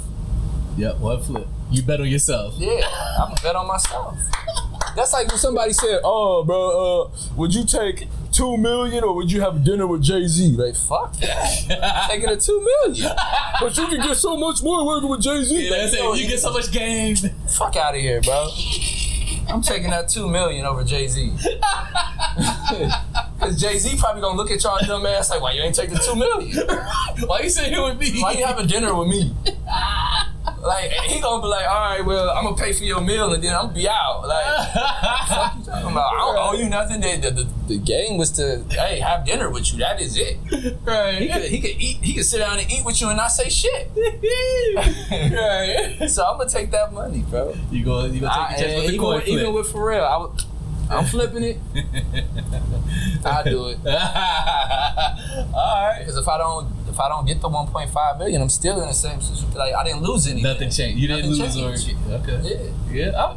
I see that. Okay. Taking the coin flip. Alright. Okay. Next one. Rihanna reposts her favorite painting of yours and tags you in it on her social media. Reposts and tags you. Okay. Or ASAP Rocky contacts you personally. You say, listen, man, working on a new project. I need this album artwork. I need you to do it. Whatever your price is, homie. Easy. I got you. I'm gonna take ASAP. Oh shit! And over the repost. And the reason why is because I've been already reposted by celebrities. I have celebrity reposts already, bro. I've done that. I'm actually on Fabulous page. You know what I'm saying? Oh shit! I got NBA players and everything that already reposted my shit. Get me that project. What are you talking about? Easy. I'll do the album. I did the celebrity repost, and that's why I don't do the free work shit. You been through all that shit before? Yeah, bro. Like, I'm gonna pay this person in hopes of them reposting me. Like, nah, fuck that. No. Give me the job. Guarantee me project. You don't even gotta repost my shit. Just give me the guaranteed project. Give me the project. Give me the project. You doing the album artwork for ASAP. I know some people would be like, oh, what? Right, they'll take that Rihanna. They're like, it's Rihanna. Yeah, but you know how many people gonna see that Rihanna reposted? But you know what? Riri gonna come to me anyway when I'm working with ASAP. Ooh. That part. Y'all know what's up. Oh, like how you broke that down. That was hard. You said dropping gems. Mm-hmm. Yeah. All right, here we go. Got another one for you. Another this or that. And I got one more. We got a question. All right, let me hold it. This or that. We got some questions coming on IG Live. What's up, y'all? You're like, who the fuck is this? That's Mariama. I think Mariama got a good question. Okay, let me see if I can find it. Oh, okay. Mariama K633 says or asks, what's the best way you've been able to limit people copying you? Make the work even wilder. So even like people have mimicked the Hearts a lot, right? And that's like why, like, because the Hearts have, if you look over the history, that's why it's like, nah, you can tell like who's true to this and who ain't, because the thing is, my Hearts have changed over the years. Yeah, and it's simply because people been mimicking it. You know what I'm saying? There's a lot of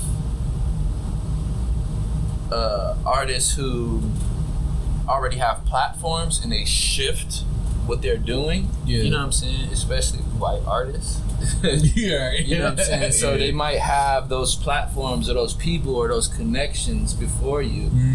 And sometimes that work gets picked over. You know what I'm saying? So what I've had to do was shape and change my work over time, you know, because it's mine. I know how to make it different. Like, the thing is, I'm not copying nobody. So I'm an alchemist in here. All original. You know what I'm saying? I'm not copying nobody. So I can shape, morph, take away, build. You're not limited to just one particular style. But I can tell because the people who copy me are limited.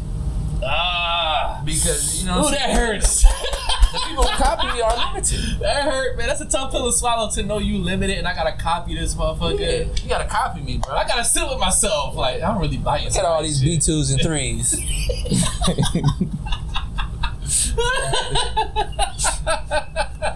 B2s and 3s. There's only one B1. It's only B1. It's only B1. There can only be one. Yeah. There can only be one. Yeah, nigga. Hopefully that answered your question. Hey. Thank you, Mariama. That was a great one. Question. Great question, Mariama. All right. While we wait for some more to come in, if any more come in, we got another this or that for B1. All right, here we go. Oh, here go another one. Another one came in? Let's go. I like this. Here we go. All right. Another one from Seeing You Wifey to you. How was Trendsetta's formed? Okay, we covered this earlier, but we can go over it again. Okay. How was Trendsetta's formed? What are your dreams for your crew? Crew love, baby. Yeah. How was Trendsetta's formed, and what is the goals and dreams for the crew? So TSC was formed, like I said, as a teenage group. It was a group of teenagers, honestly. Yep. It's a group of kids from the ages of 12 to 18 originally. And we came about because there was nothing else. There was no groups to, we couldn't, at the time I couldn't join any of those groups, so I made my own group. Yep. And it was just brotherhood. It was family, and that's kind of where it all started from. Yeah. It was literally just, some fly guys. It was the Trendsetters.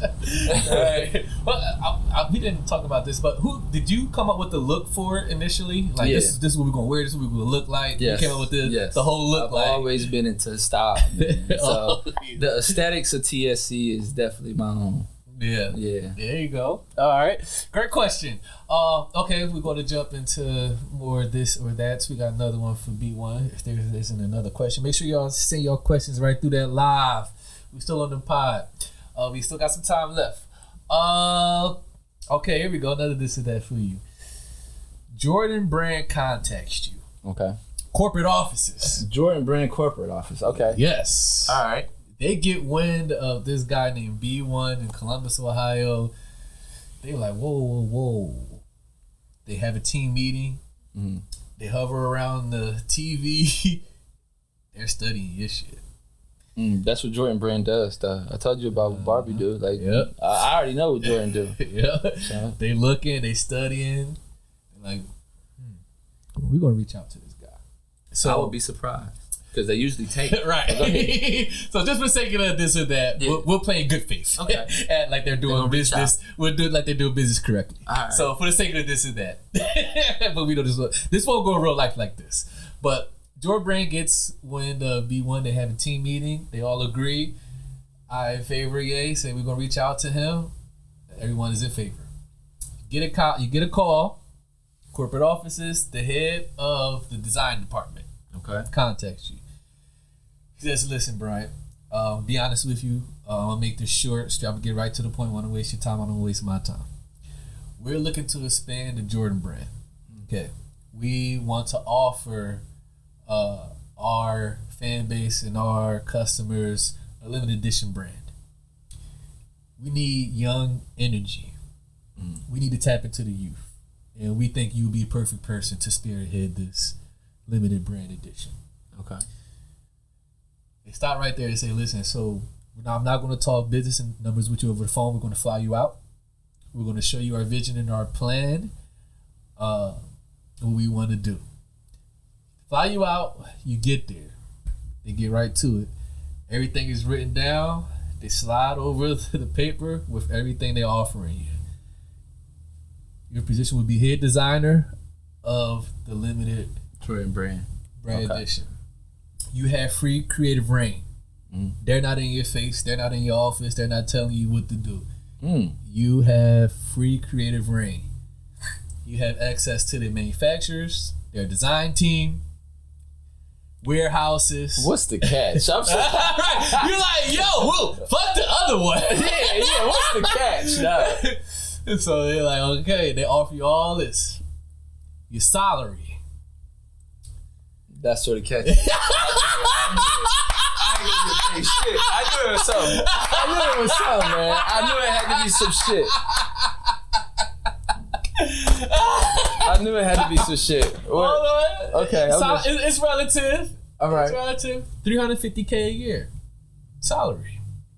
Now, they're going to move you out. They're going to pay for your moving expenses, all that. Okay. Everything paid for. $350K a year. You're the head of the limited edition Jordan brand that they're targeting you. You're spearheading that whole team. Mm-hmm. You got your own team. You got access to warehouses, designers, manufacturers, all that. Okay. Boom. Or, so that's the first one. He's like, yo. That shit is heavy, bro. That is heavy. Wow. Right. All right. Other one. You get a call from Tyler Perry Studios. Mm. Tyler Perry himself contacts you now. Not no corporate office, not no fucking department.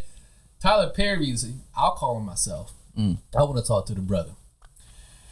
He says, listen, Tyler Perry here. Nice to meet you, Bryant. I want to fly you out to Atlanta so you can come see the studios and everything that we got. You know about his whole thing. He wants to bring you out there and show you the tour.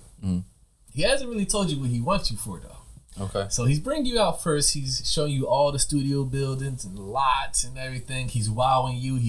You're like, man, this shit is dope. But you're like, what you want with me, Tyler? Yeah. After he gives you the tour, the smell and all that, go back to his office. He says, listen, Brian, be honest with you, I showed you all that because, as you can see, we're lacking in creativity around here. I need you to hire a team. I want you to be the head of the team. I need you to design all the sets in each and every lot. Not only do I want you to do that, I want you to assemble a team for all of the clothing that the cast is going to wear on Tyler Studio Productions. Okay. Films. So you're going to be in charge of designing all the sets, a whole new revamped look. He needs this to look alive. I need this to look. What's that catch? What's the catch? See, because I noticed the catch on the Jordan brand. See, because a lot of people think $350,000 is a lot of money. $350K a year salary. They're like, woo. Yeah, but a lot of people would jump on it. But I had to think about everything I was doing for that Jordan brand. But go ahead. Finish with Tyler Perry. Right. So Tyler Perry says, listen, you're going to be in charge of set design and all the sets in each studio building. So whatever sitcoms, shows, movies, you need to design. You'll get a pitch of each show that's going to be shot in each building. You'll know what the show is about. You say, okay, here's what we need to do. Right. You have your own I just got to develop the teams. You got to develop the teams for each one. Okay. And also clothing for the cast. Cool. So Tyler Perry, like, here's what this show is about. This character, he's a thug from Detroit. What does that look like?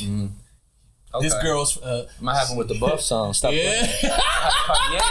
I know. Right, there we go. Okay. There we go. The chick, she from LA, suburban girl. What does she look like? Okay. So she's from Baldwin Hills, but go ahead. There we go. I already know this. Let's go. Okay. Bee1ne locked in. Yeah. Let's go. You're like, I was rolling. Let's go. Yeah. So Tyler Perry says, those are your 2 official titles. All right. Here is your bag. What's my bag, Tyler? Here's the bag. You get 20% equity in the company. 20% equity in Tyler Perry Studios? Yes.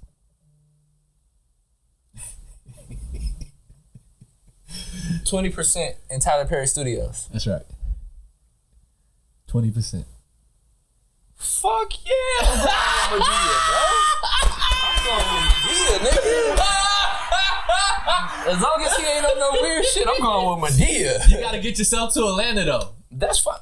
He not paying for no move. He ain't paying. He ain't putting you on. You know what? Guess what? I got peoples in Atlanta. So I got peoples in Atlanta. Atlanta another home for me. Forever I love Atlanta. Forever I love Atlanta. So yeah, there we go. I'm good. I'm taking the job with Medea. You turn it down to Jordan Brand. I'm turning down. Jordan said $350K. $350K. And a lot of people would be like, "Oh, that's good money." No ownership though. Yeah, $350K, no ownership, but I gotta bust my ass for you every year. Every year. You gotta create a whole new limited brand every year. I don't know. Can somebody do 20% on Tyler Perry's estate? Hey, Chad, what we got? Yeah, can somebody do 20%? Because I know that's way over $350,000. 20%. First, you gotta find out what Tyler Perry Studios is worth. Look, they bro, on it. Look, bro said, "Yup, Tyler." Tyler, that's what I'm talking about, Miles. Let's go. Miles, you know I'm moving to Atlanta, bro. I am not taking no 350 from Jordan, bro. Not when Tyler gonna give me 20% of Tyler Perry Studios. What? That's a couple mil, bro. You know how much his net worth is? Tyler Perry. Let me do a quick Google to see how much Somebody do a Google search. Somebody Google how much Tyler Perry worth. I know I'm taking more money than 350,000. Tyler Perry net worth. Somebody look that up. Somebody said Tyler Perry go try to put one of them ugly wigs on your paintings. You know what? I don't even care. Yeah, for 20%, I can make the painting how I want to. Tyler Perry's worth $1.4 billion. I'm going with Tyler. 20%. I don't give a fuck. He can put that painting. He can put a wig on the painting. As long as I ain't wearing no wigs or no dresses.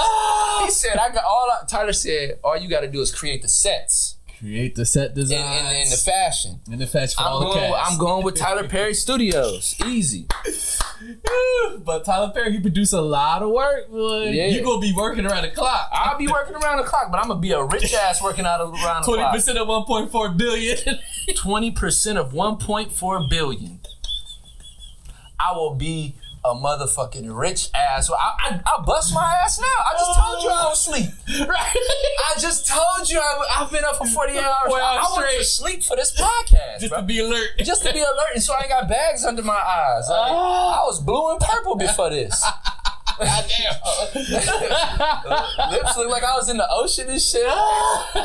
Listen, I had friends call me this morning like, whoa, look alive. Like, damn, it was that bad? Damn. Yeah, it was that bad. Oh, he was down. Yeah. He was up.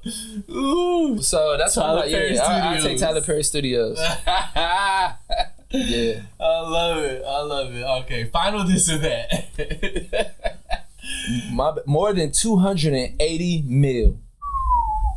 20% is thank you. Thank you. Yes, thank you. More than 280 What? mil. What? 280 million in Atlanta would give me. I'm buying Onyx. Oh shit! Oh, you buy Onyx. I'm buying Onyx. I'm buying clubs, bro. Oh, we got a few more questions. Some more questions came through. Okay, let's get it. What's your biggest inspiration? Okay. What is my biggest inspiration? That's a good question. Biggest inspiration. As far who as asked that? Shout him out. oh, my boy Musa Spaz. Musa Spaz asked, "What is your biggest inspiration?" Okay.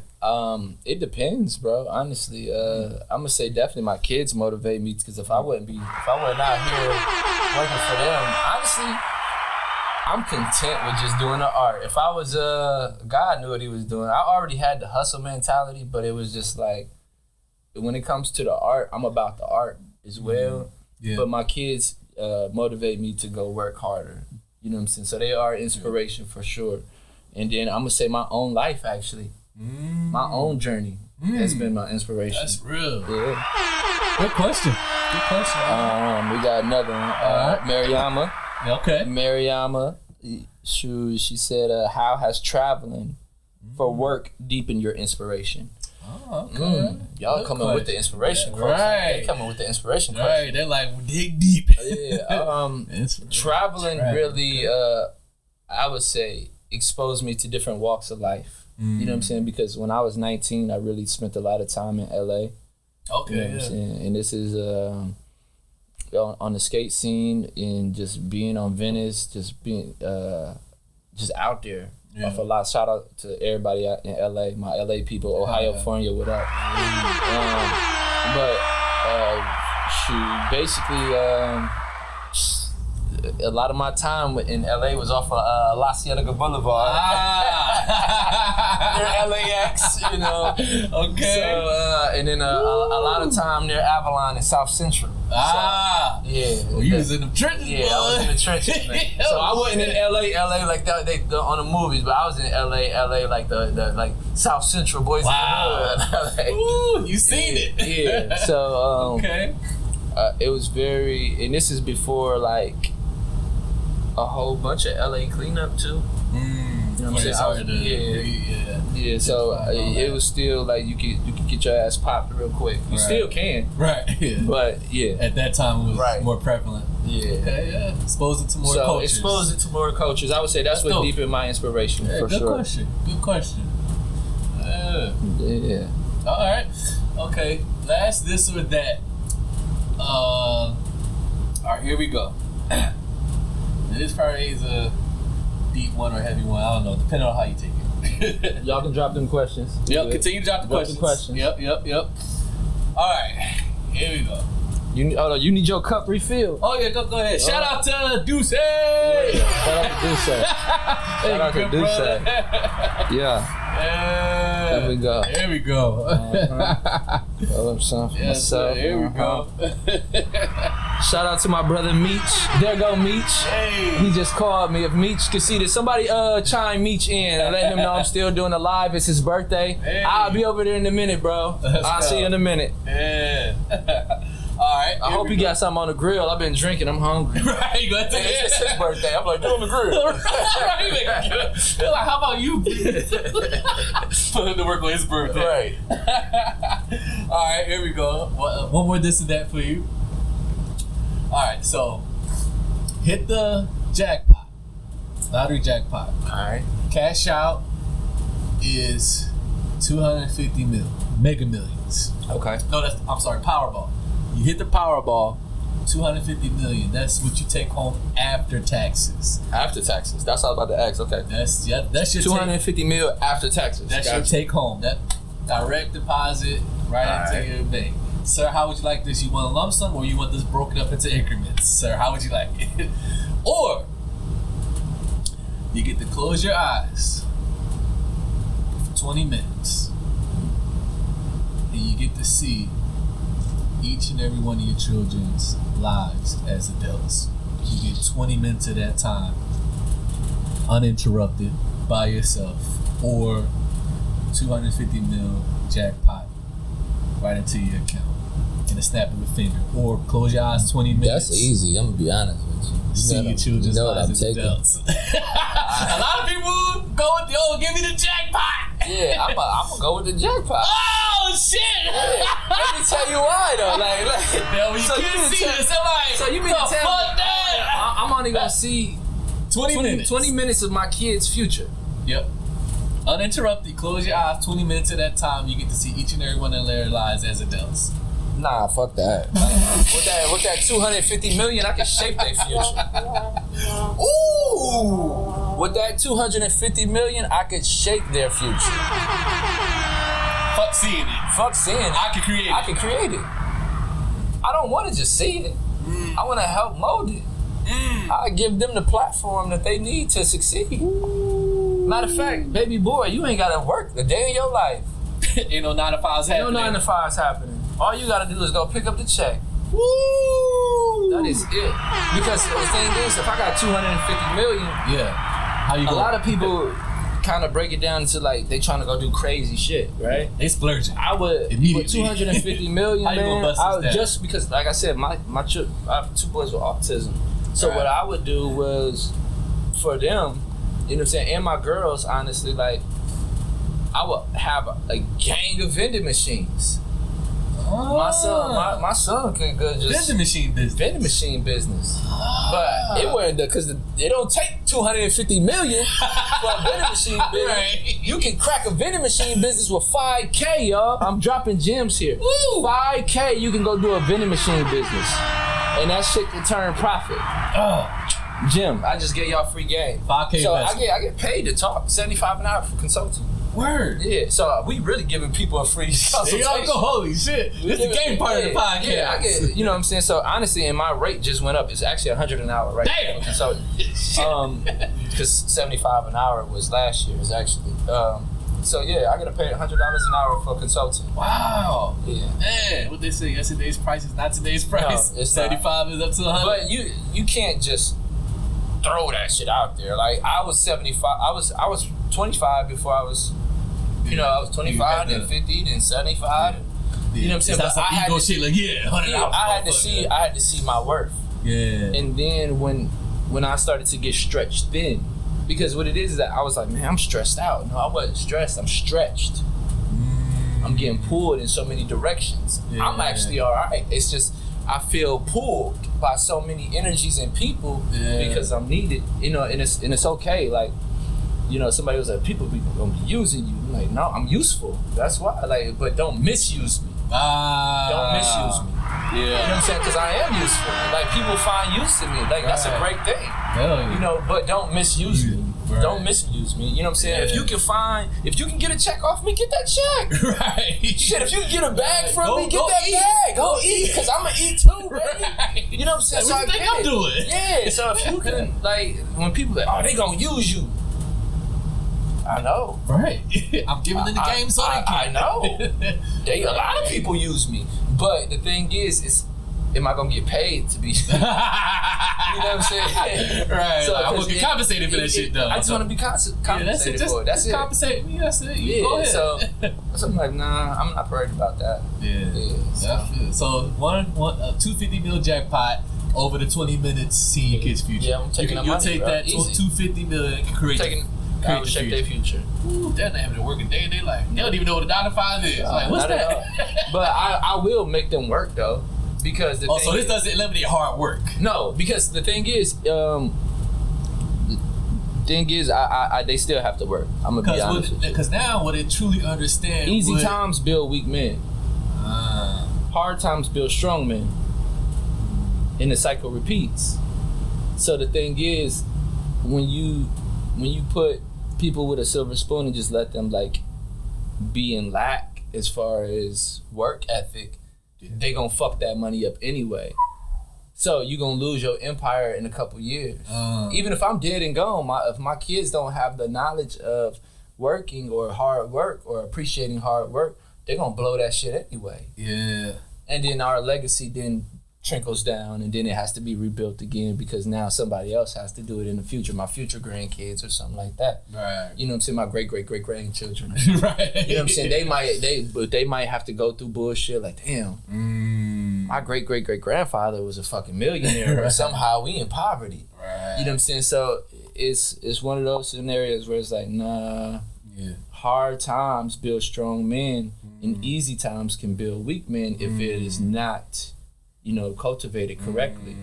And I have to I have to think about that for my team. You know what I'm saying? Because I have spoiled the people around me.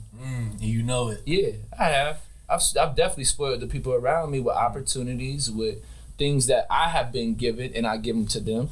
You know what I'm saying? Opportunities I've been given and I give them to them. Yeah. You know what I'm saying? Or my blessings I will put upon them. Yeah. You know what I'm saying? So it's like, you got to make sure people work for that shit too. Even if because you can't let everybody know what you got, because if they know, then they gonna be, man, I'm chilling. I'm over here with beef. Fuck that shit. They just gonna cruise through. Yeah, they gonna cruise through. But then when you be like, hey, I need you to do X, Y, and Z, and then when you present them with something, they be like, oh, fuck. Right. Yo, we doing all this? Right. Yeah, baby, we got this. But you can't, you know what I'm saying? You can't give it all to them at once, because then they'll also start to unappreciate things. Yeah. So this 250 mil don't mean we all. Nah, 250 mil don't mean we motherfucking coasting. It's like, right. If anything, you got to work harder now. Ooh. Yeah. Actually, reverse has. It's reverse. You got to put that work in. Because we got to protect this. We got to protect this money. Yeah, because the wolves is out now. The wolves see you. You don't think the wolves see you. Talk about running up in the house or so. Yeah, the wolves see you. What? They running up in the house for the... Yeah, 250 mil. What? You think I got tired of? What you think gonna happen to y'all? Right. That's when kidnappings happen and all type of shit. You got to get security. We gotta protect this now. Yeah, 250 mil. Y'all too lackadaisical over here. I need y'all to wake up. Yeah, you can't be lax. Yeah, that ain't gonna work. There ain't no money over there. There you go. All right, final segment of the show, Bee1ne. This is the segment that FDZ Graffiti helped me title. Any more questions before we go with the last segment? See what we got. Somebody said more money, more problems is the truth. Yeah, there it is. Hey, since you on here, Meech, throw something on the grill, bro. It's his birthday. Happy birthday to my bro. There go Meech. Everybody, shout out Meech. Happy birthday. Ooh, what are 2 words that you would say genuinely 2 words that you would say genuinely. Like 2 words. The 2 words that define me. Oh wow. Great question. Shout out that person who asked that. That was Mariama. Oh, that's the homie, man. But you know what? Mariama part of that team too, though. That's the makes sense. Yeah, Mariama. Yeah. Great question. Great. Me and Mariama relationship was actually built off of turmoil a little bit. It was a situation. It started rocky at first. No, me and her was always good, but it was I don't like anybody disrespecting black women in front of me. Yeah, and that's kind of what we had a situation like that. Like she was cool. We was you know, it was more like on an associate level. Okay. But after that, it was like because I seen it happened right in front of me. Oh shit! But that's like, no, this ain't happening. Yeah, we go. So I had fix to, yeah. So get that right. Me and Mariam been tight since then, and she done been a part of projects and helped me with projects and everything. So Coming some great questions. Yeah, that 2 words though. 2 words that would define Bee1ne. Great questions. Great. That is tough. I can't. Ooh, wow. You got one. Right. Damn. Shout out to. I'm gonna definitely say one would be duality. Duality. Yeah. Great word. More than one meaning to Bee1ne. Yeah. But also, I'm gonna say love. Duality and love. Yeah, because like the thing is, like I'm a loving person, but I do have that duality side. Yeah. I think that's pretty accurate. Yeah. That's a tough one. I'm gonna be honest with you. That actually got me stumped. Right. That was one. Yeah. See, look, even Smooth said that's a good one. That is a good one. Shout out to Mariama for that question, man. Yeah. Shout out. Yeah. That was great.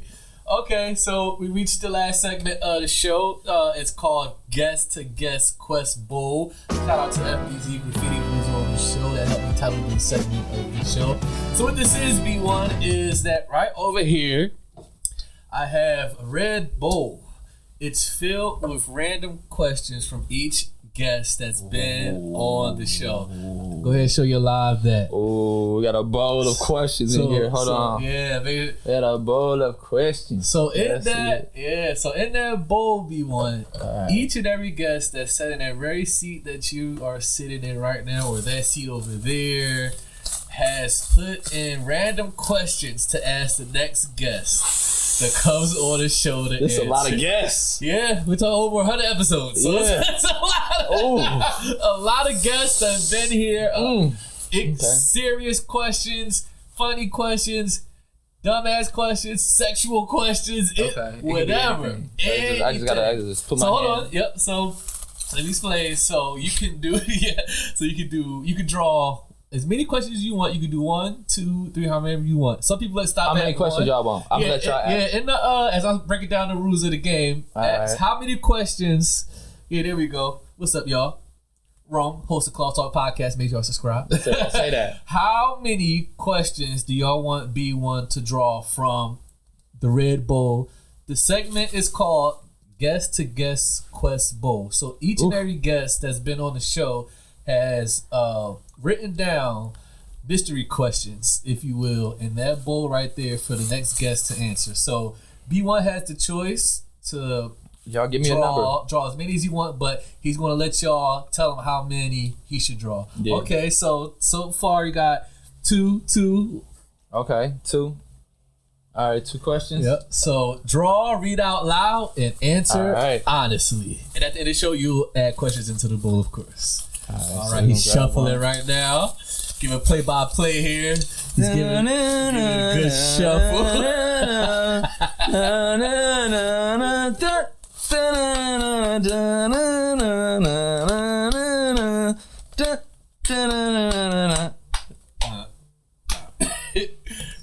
If you were stranded on a deserted island, what 3 things would you bring to eat? And what 3 people would you bring? First of all, wow. If you were stranded on a deserted island, what 3 things would you bring to eat? And what 3 people would you bring? Yeah. So 3 things to eat and 3 people. Is it unlimited food? No, just 3. 3 is a limit. I know, but I'm like 3 things though. Could it be a like? Oh, like a lot of chicken? Get a meal. Like one would be chicken, but unlimited supply of chicken. Then two would be. Because if that's the case, guess what? I don't want those 3 people with me. I need to eat. We all gonna die. We all gonna die. We gonna eat each other? What the fuck? Hey, that's that question. I'm not into cannibalism. So I think I would go. I'm not bringing anybody. If I'm gonna die, I'm gonna die by myself. So you're not bringing Bee1ne. no 3 people. Bee1ne. I was born alone, die alone. I would not let nobody come on. I don't want people. I don't want to bring no 3 people to suffer with me. No. I suffer by myself. I'll suffer by myself. I wouldn't bring nobody to actually suffer with me. But in that process of me grabbing some food, though, 3 things. 3 things. And this, so basically, we're gonna say this is my final meal. Pretty much, because after you consume it, you're gonna die off. Yeah, after I consume it, you know what I'm saying? So, shit, 3 things to eat, nothing to drink. They didn't say drink, they just said eat. I guess the seawater. I guess, you know what? If that's the case, like, let me get some watermelon for hydration for a second.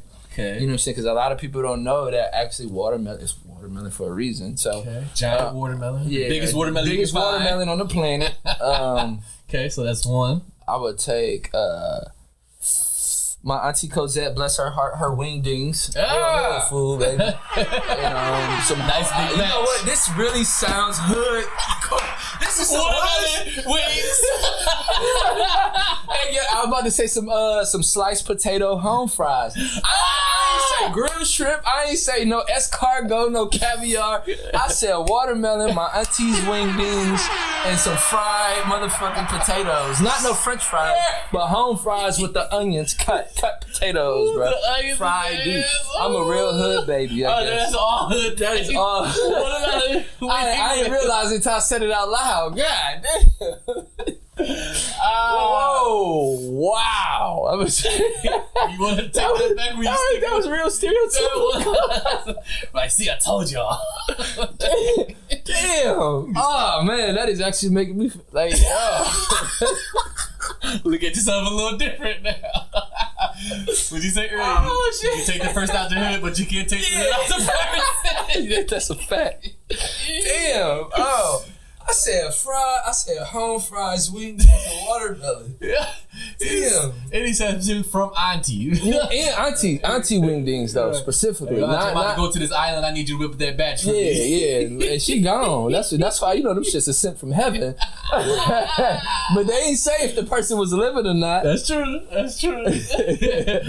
Oh wow. Oh, they is gone. They say answer more questions. We only answer one, y'all. All right. He got set you on the draw too, so he got another one. See, my boy Smooth said watermelon is a great one because it's gonna hydrate you. Okay. All right. See. Hey. Smooth. And by the way, Smooth is definitely into his yoga. Well, I ain't gonna say even just yoga, bro. Like he's a Negro spiritual. Hold on before you draw the next one. I gotta change this battery on the camera. All right, we back. Batteries is changed. We good. Okay. We back live on the podcast. Yeah, we are in the middle. Feel free to drop those questions. Yep. Drop those questions before we close out the show. We got 2 more questions and we're gonna close out. So get your questions in right now. This is gonna be like a 5-part episode. Right. For real. Yo, and Bee1ne gonna get the whole episode. So yeah, we're gonna have all the reels. Right. He gonna chop it up. Yeah. You got a lot of content you can choose from. Yeah. We're gonna have some things on there, y'all. Absolutely. All right. So the people said they want you to draw 2. So you got one more. Yeah. They want me. Oh, they said 3, 5. Oh, they want 3 now. What we got there? And questions, they adding stuff, bro. So man, we're gonna grab one. Hold on. All right. So got another one. Read out loud and answer honestly. Oh, into the mic, so they can hear you. Hold on. One thing in your life you change for the better. Okay. One thing in my life I would change for the better. I wouldn't change shit. Oh shit! God damn! Because this is exactly what made me who I am. No regrets. No regrets. Woo! I've done some fucked up shit and everything. You know what I'm saying? You wouldn't change a thing. You wouldn't do it all over again. No, because I the only thing I had kind of thought about is that maybe I would take back for peeing on no boy, but that meant he shouldn't have jumped me. But I apologize though. I did apologize. I said if you're watching this, he apologized on air. Yeah, I apologize. Public apology. But he know what the fuck he did though. So I'm not gonna apologize or I'm not gonna change anything in life. Yes, don't change a thing. Baby mamas and all. Woo. Because it made me who I am. Yes. Man. Like you put them through hell. Yeah, well, I ain't gonna put it. They put me through hell. We're probably both a little bit. Yeah. Except for that last one, she put me through hell. Damn, she gave you a hard time. Yeah. Would you like to apologize to her? No. Damn, she don't deserve an apology. No, I said the last. She need to apologize to you. I said the last one. The first baby mama and the second one is we done had some things and you know what? The third baby mama, we done had some situations too. I really loved her for her, so I really felt. That nigga, those ones hit different when you really fuck with a chick. I feel you. Because I really like my women like this. You know what I'm saying? Curvy, real curvy. And that's how I was like, no offense to her, she ain't really had that curve like that. Yeah. You know what I'm saying? So I was like, I really loved you for you. Fuck with you. Yeah, that was my homie. So that's why that one was kind of hurt. Yeah. It's your fault it ended? Nah. No? Not my fault that it ended. But if she tell it would be. Probably. Definitely let me tell y'all what fuck he did. Yeah. He bad. You the villain in everybody's story. Everybody the villain. You know what? I've been the villain in a lot of stories, and I'm fine with that, actually. You accept that? I accept. Really? I accept that because I know the love that I also give. You know what I'm saying? So I don't know. I think I'm like Dr. Doom a little bit. It's like, or who's a good duality character that we like?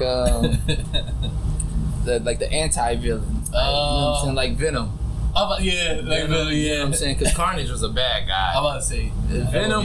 You didn't know. Like Venom, he might punch Spider-Man or help Spider-Man. Yeah. You know? I think I'm more like Venom. Yeah. You know what I'm saying? You accept how people look at you. Yeah. How to perceive you. Yeah. I'm not trying to prove anything. I'm not trying to prove anything. Yeah. So yeah. No apologies to the baby mamas. Yeah. Sorry, ladies, if you're listening and watching. Yeah, because we are. For certain things that I take accountability for, because I take accountability, but like, nah, not apologize. I'm good. So we're gonna go to that third. We got like 3 or 4. How many? They want you to draw more. Meet you said that liquor. What's that liquor? Meet you said the liquor kicking. Let's go, Michi.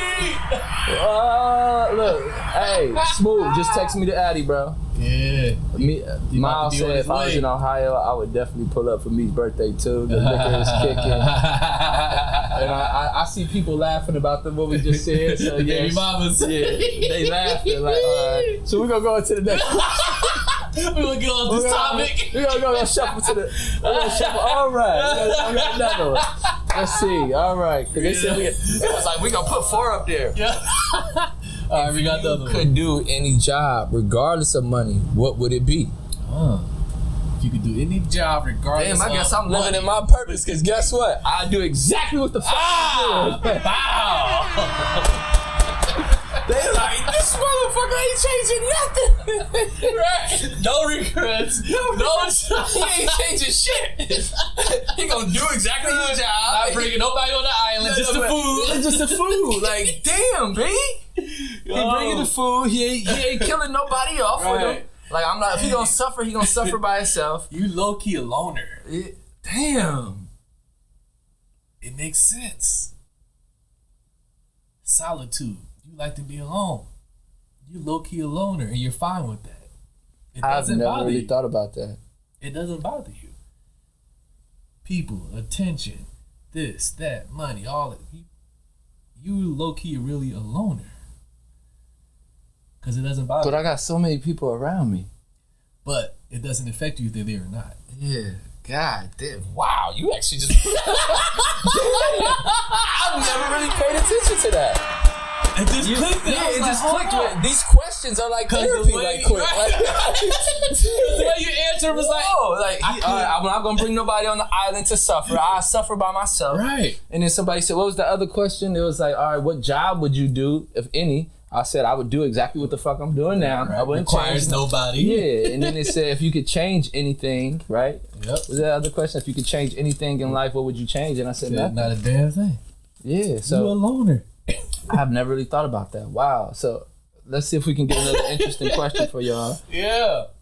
My boy Smooth said you're a popular loner. Popular loner. Yeah, that's what it is. That's a good title for this pod. What y'all Damn, think? even wow. So I'm just realizing this, but people are actually saying, no, you've been that way. Like, wow. Smooth said, I'm a popular loner. Miles just said, bro, you have always been a loner. Yeah. This is facts. You never even thought about that. I've never thought about that. Wow. And you saying it out loud is just like, damn, like, you know what? Shit. I had to really think about it. Like, damn, am I? Like, well, shit. And I do feel comfort. Right. By myself. I feel comfortable alone. Because like you said, like, you when you talked about in the beginning, like, if this come out of me, it's best for me to be alone. Wow. So maybe part of me like is a loner to protect others. And I didn't even pay attention to it. Right, because you know if pushed to certain points, limits, it's like you don't know what you're capable of, and I gotta protect the people myself from y'all, because I don't want y'all to have to deal with the wrath of this. I've never really I'd thought rather about be alone. Damn. Whoa. Crazy. Look, Mariama dropped another question. Hey. What is one trait about you that you proudly see in your children? Ooh. Great question. Ambition. My kids are fucking hungry. Going after it.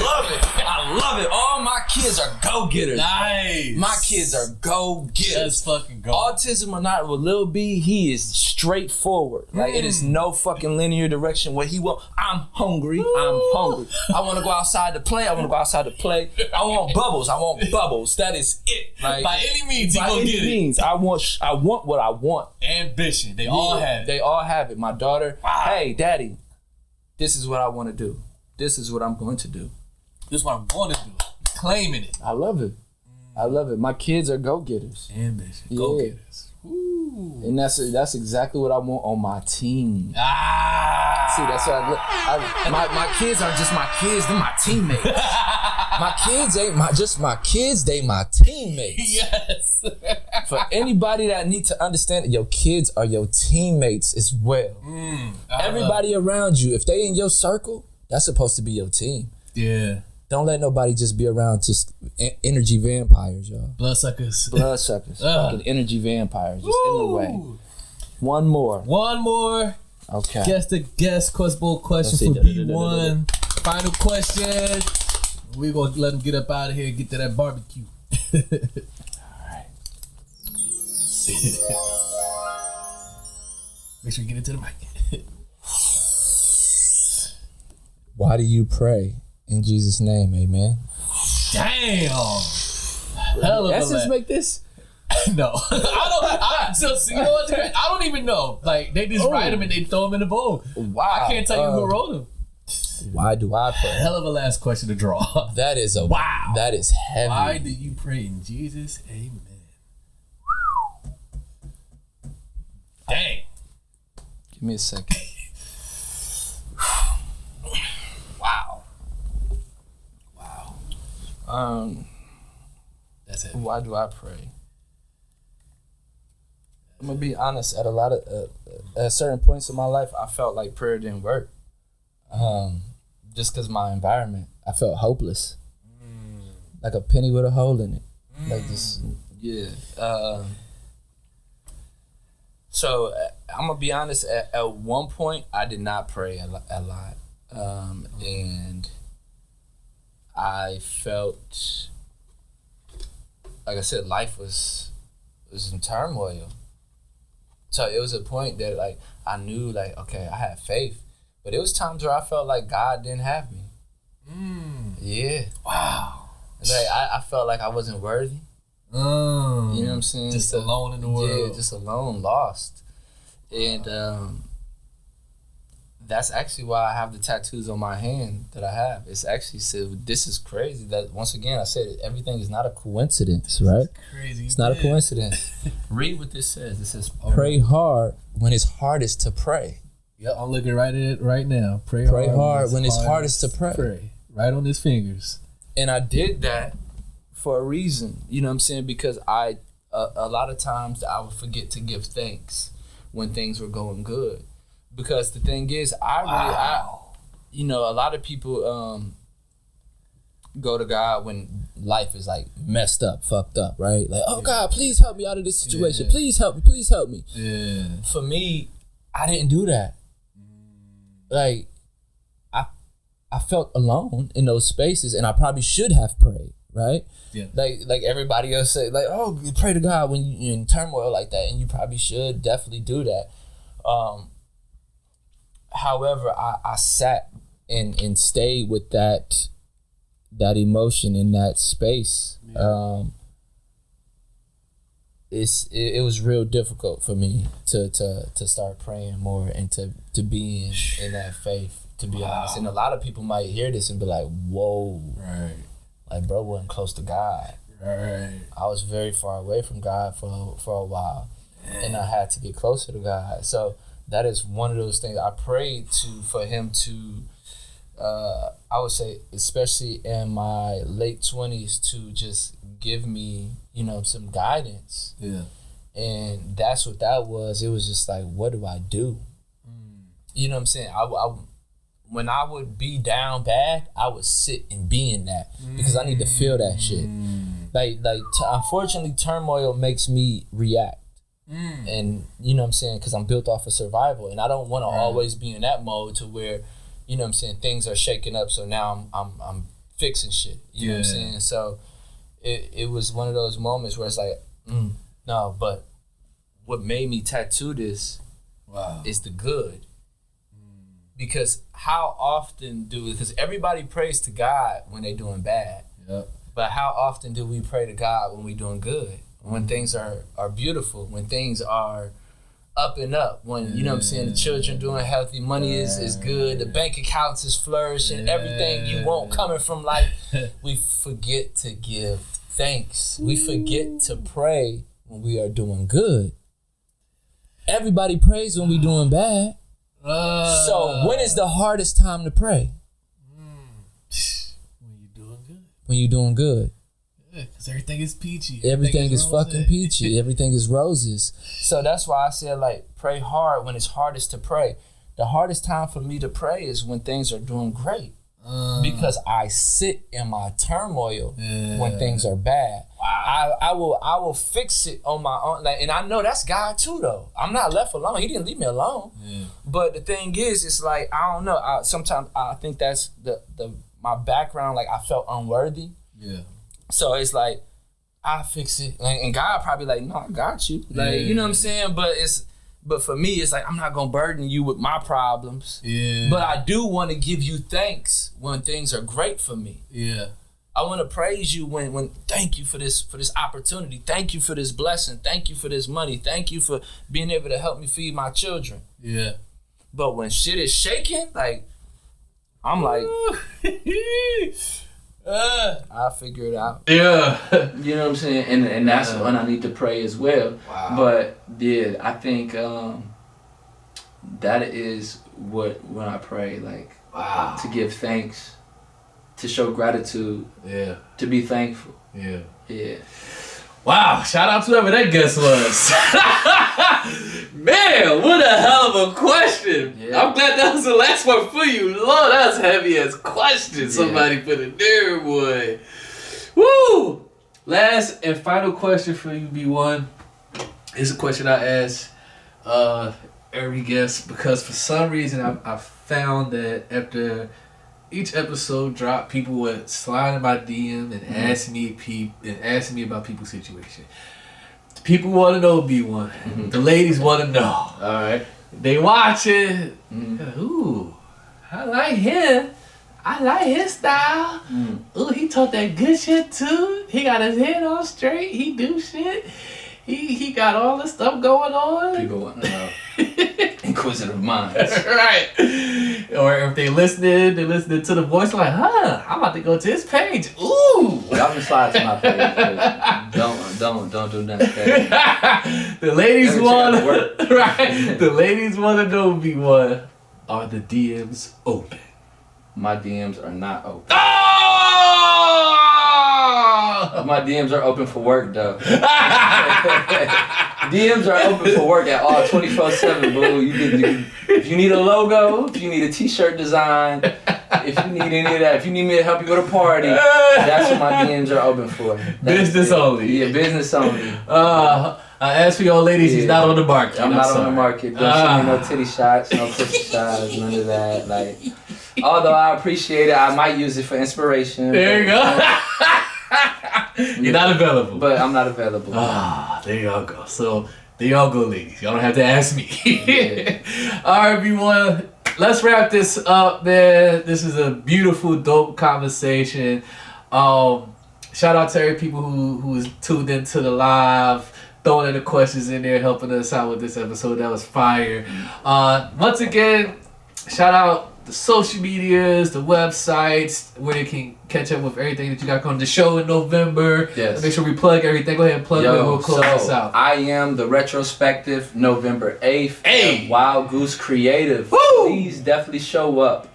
Check out the page, Wild Goose Creative. You know what I'm saying? The art show will be there in the Franklinton Arts District. Yes, pull up on me November 8th, 6 o'clock. That is for Franklinton Friday.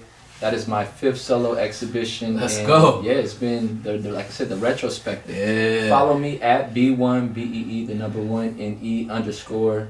That's where you can catch the IG. Follow the Trendsetters, TSC _Trendsetters. Woo. You know what I'm saying? Definitely check out the Trendsetter gang. Shout out to my brothers, TSC, we all we got. Dolphin Black Studios. Shout out to the whole Dolphin Black Studios team. It's a lot of them. You know, you can't have a creative agency on your own. So shout out to everybody who is a part of, you know, the movement and who helps me bring these projects to life, for sure. You can't be great by yourself. In the website, Bee1ne.com. Y'all already know. There it is. There y'all have it. Another dope episode of Club Talk Podcast. Even better, another dope guest. Make sure y'all tap in with Appreciate Bee1ne. you having me on. Man, I'm glad we colliding and make this happen, man. I'm glad you made yourself available. I'm glad you got yourself some rest to be present in the conversation. Just for this, man. I'm glad I got a present and alert Bee1ne. Yes, for sure. You did. Yes. For sure. That made the episode even better. Oh, man, make sure y'all tap in. Follow Bee1ne, man. Support. If y'all local here in Columbus, and if you're going to be here in November, if you're passing through the city, make sure come check me out. Go to the show. If I'm available, I'm definitely going to be in the building. Yes. I got to slide through some We might mess around if you could do it live. A live pod at the joint? Yeah. Ooh. Is that something you would like? We're going to talk about that. Yeah. We can talk about that. Yeah, we can have a live podcast at the joint. We can definitely. I got a definitely. 2-part series, actually. It's we have the actual show, which is November 8th, and then we have the artist talk. Man, that's up my alley. Yeah, which is a Q&A and everything. Hey. So the artist talk, we might have to, you might come visit the show, take some pictures at November 8th, right? And then actually set up everything for the Q&A. Hey. Yeah. That. Because that way you can interview the guests as well. Right there while they're there. While they're there. Get them all in one bunch. They ain't got to come one by one. Exactly. Hey. An active podcast right there on the spot. spot. Yeah. What? Oh, look at that. We working. We working. Man, y'all stay tuned. It's Club Talk Podcast. Tap it with Bee1ne everywhere. Club Talk. Yes, sir. Follow. Peace. We out. Peace.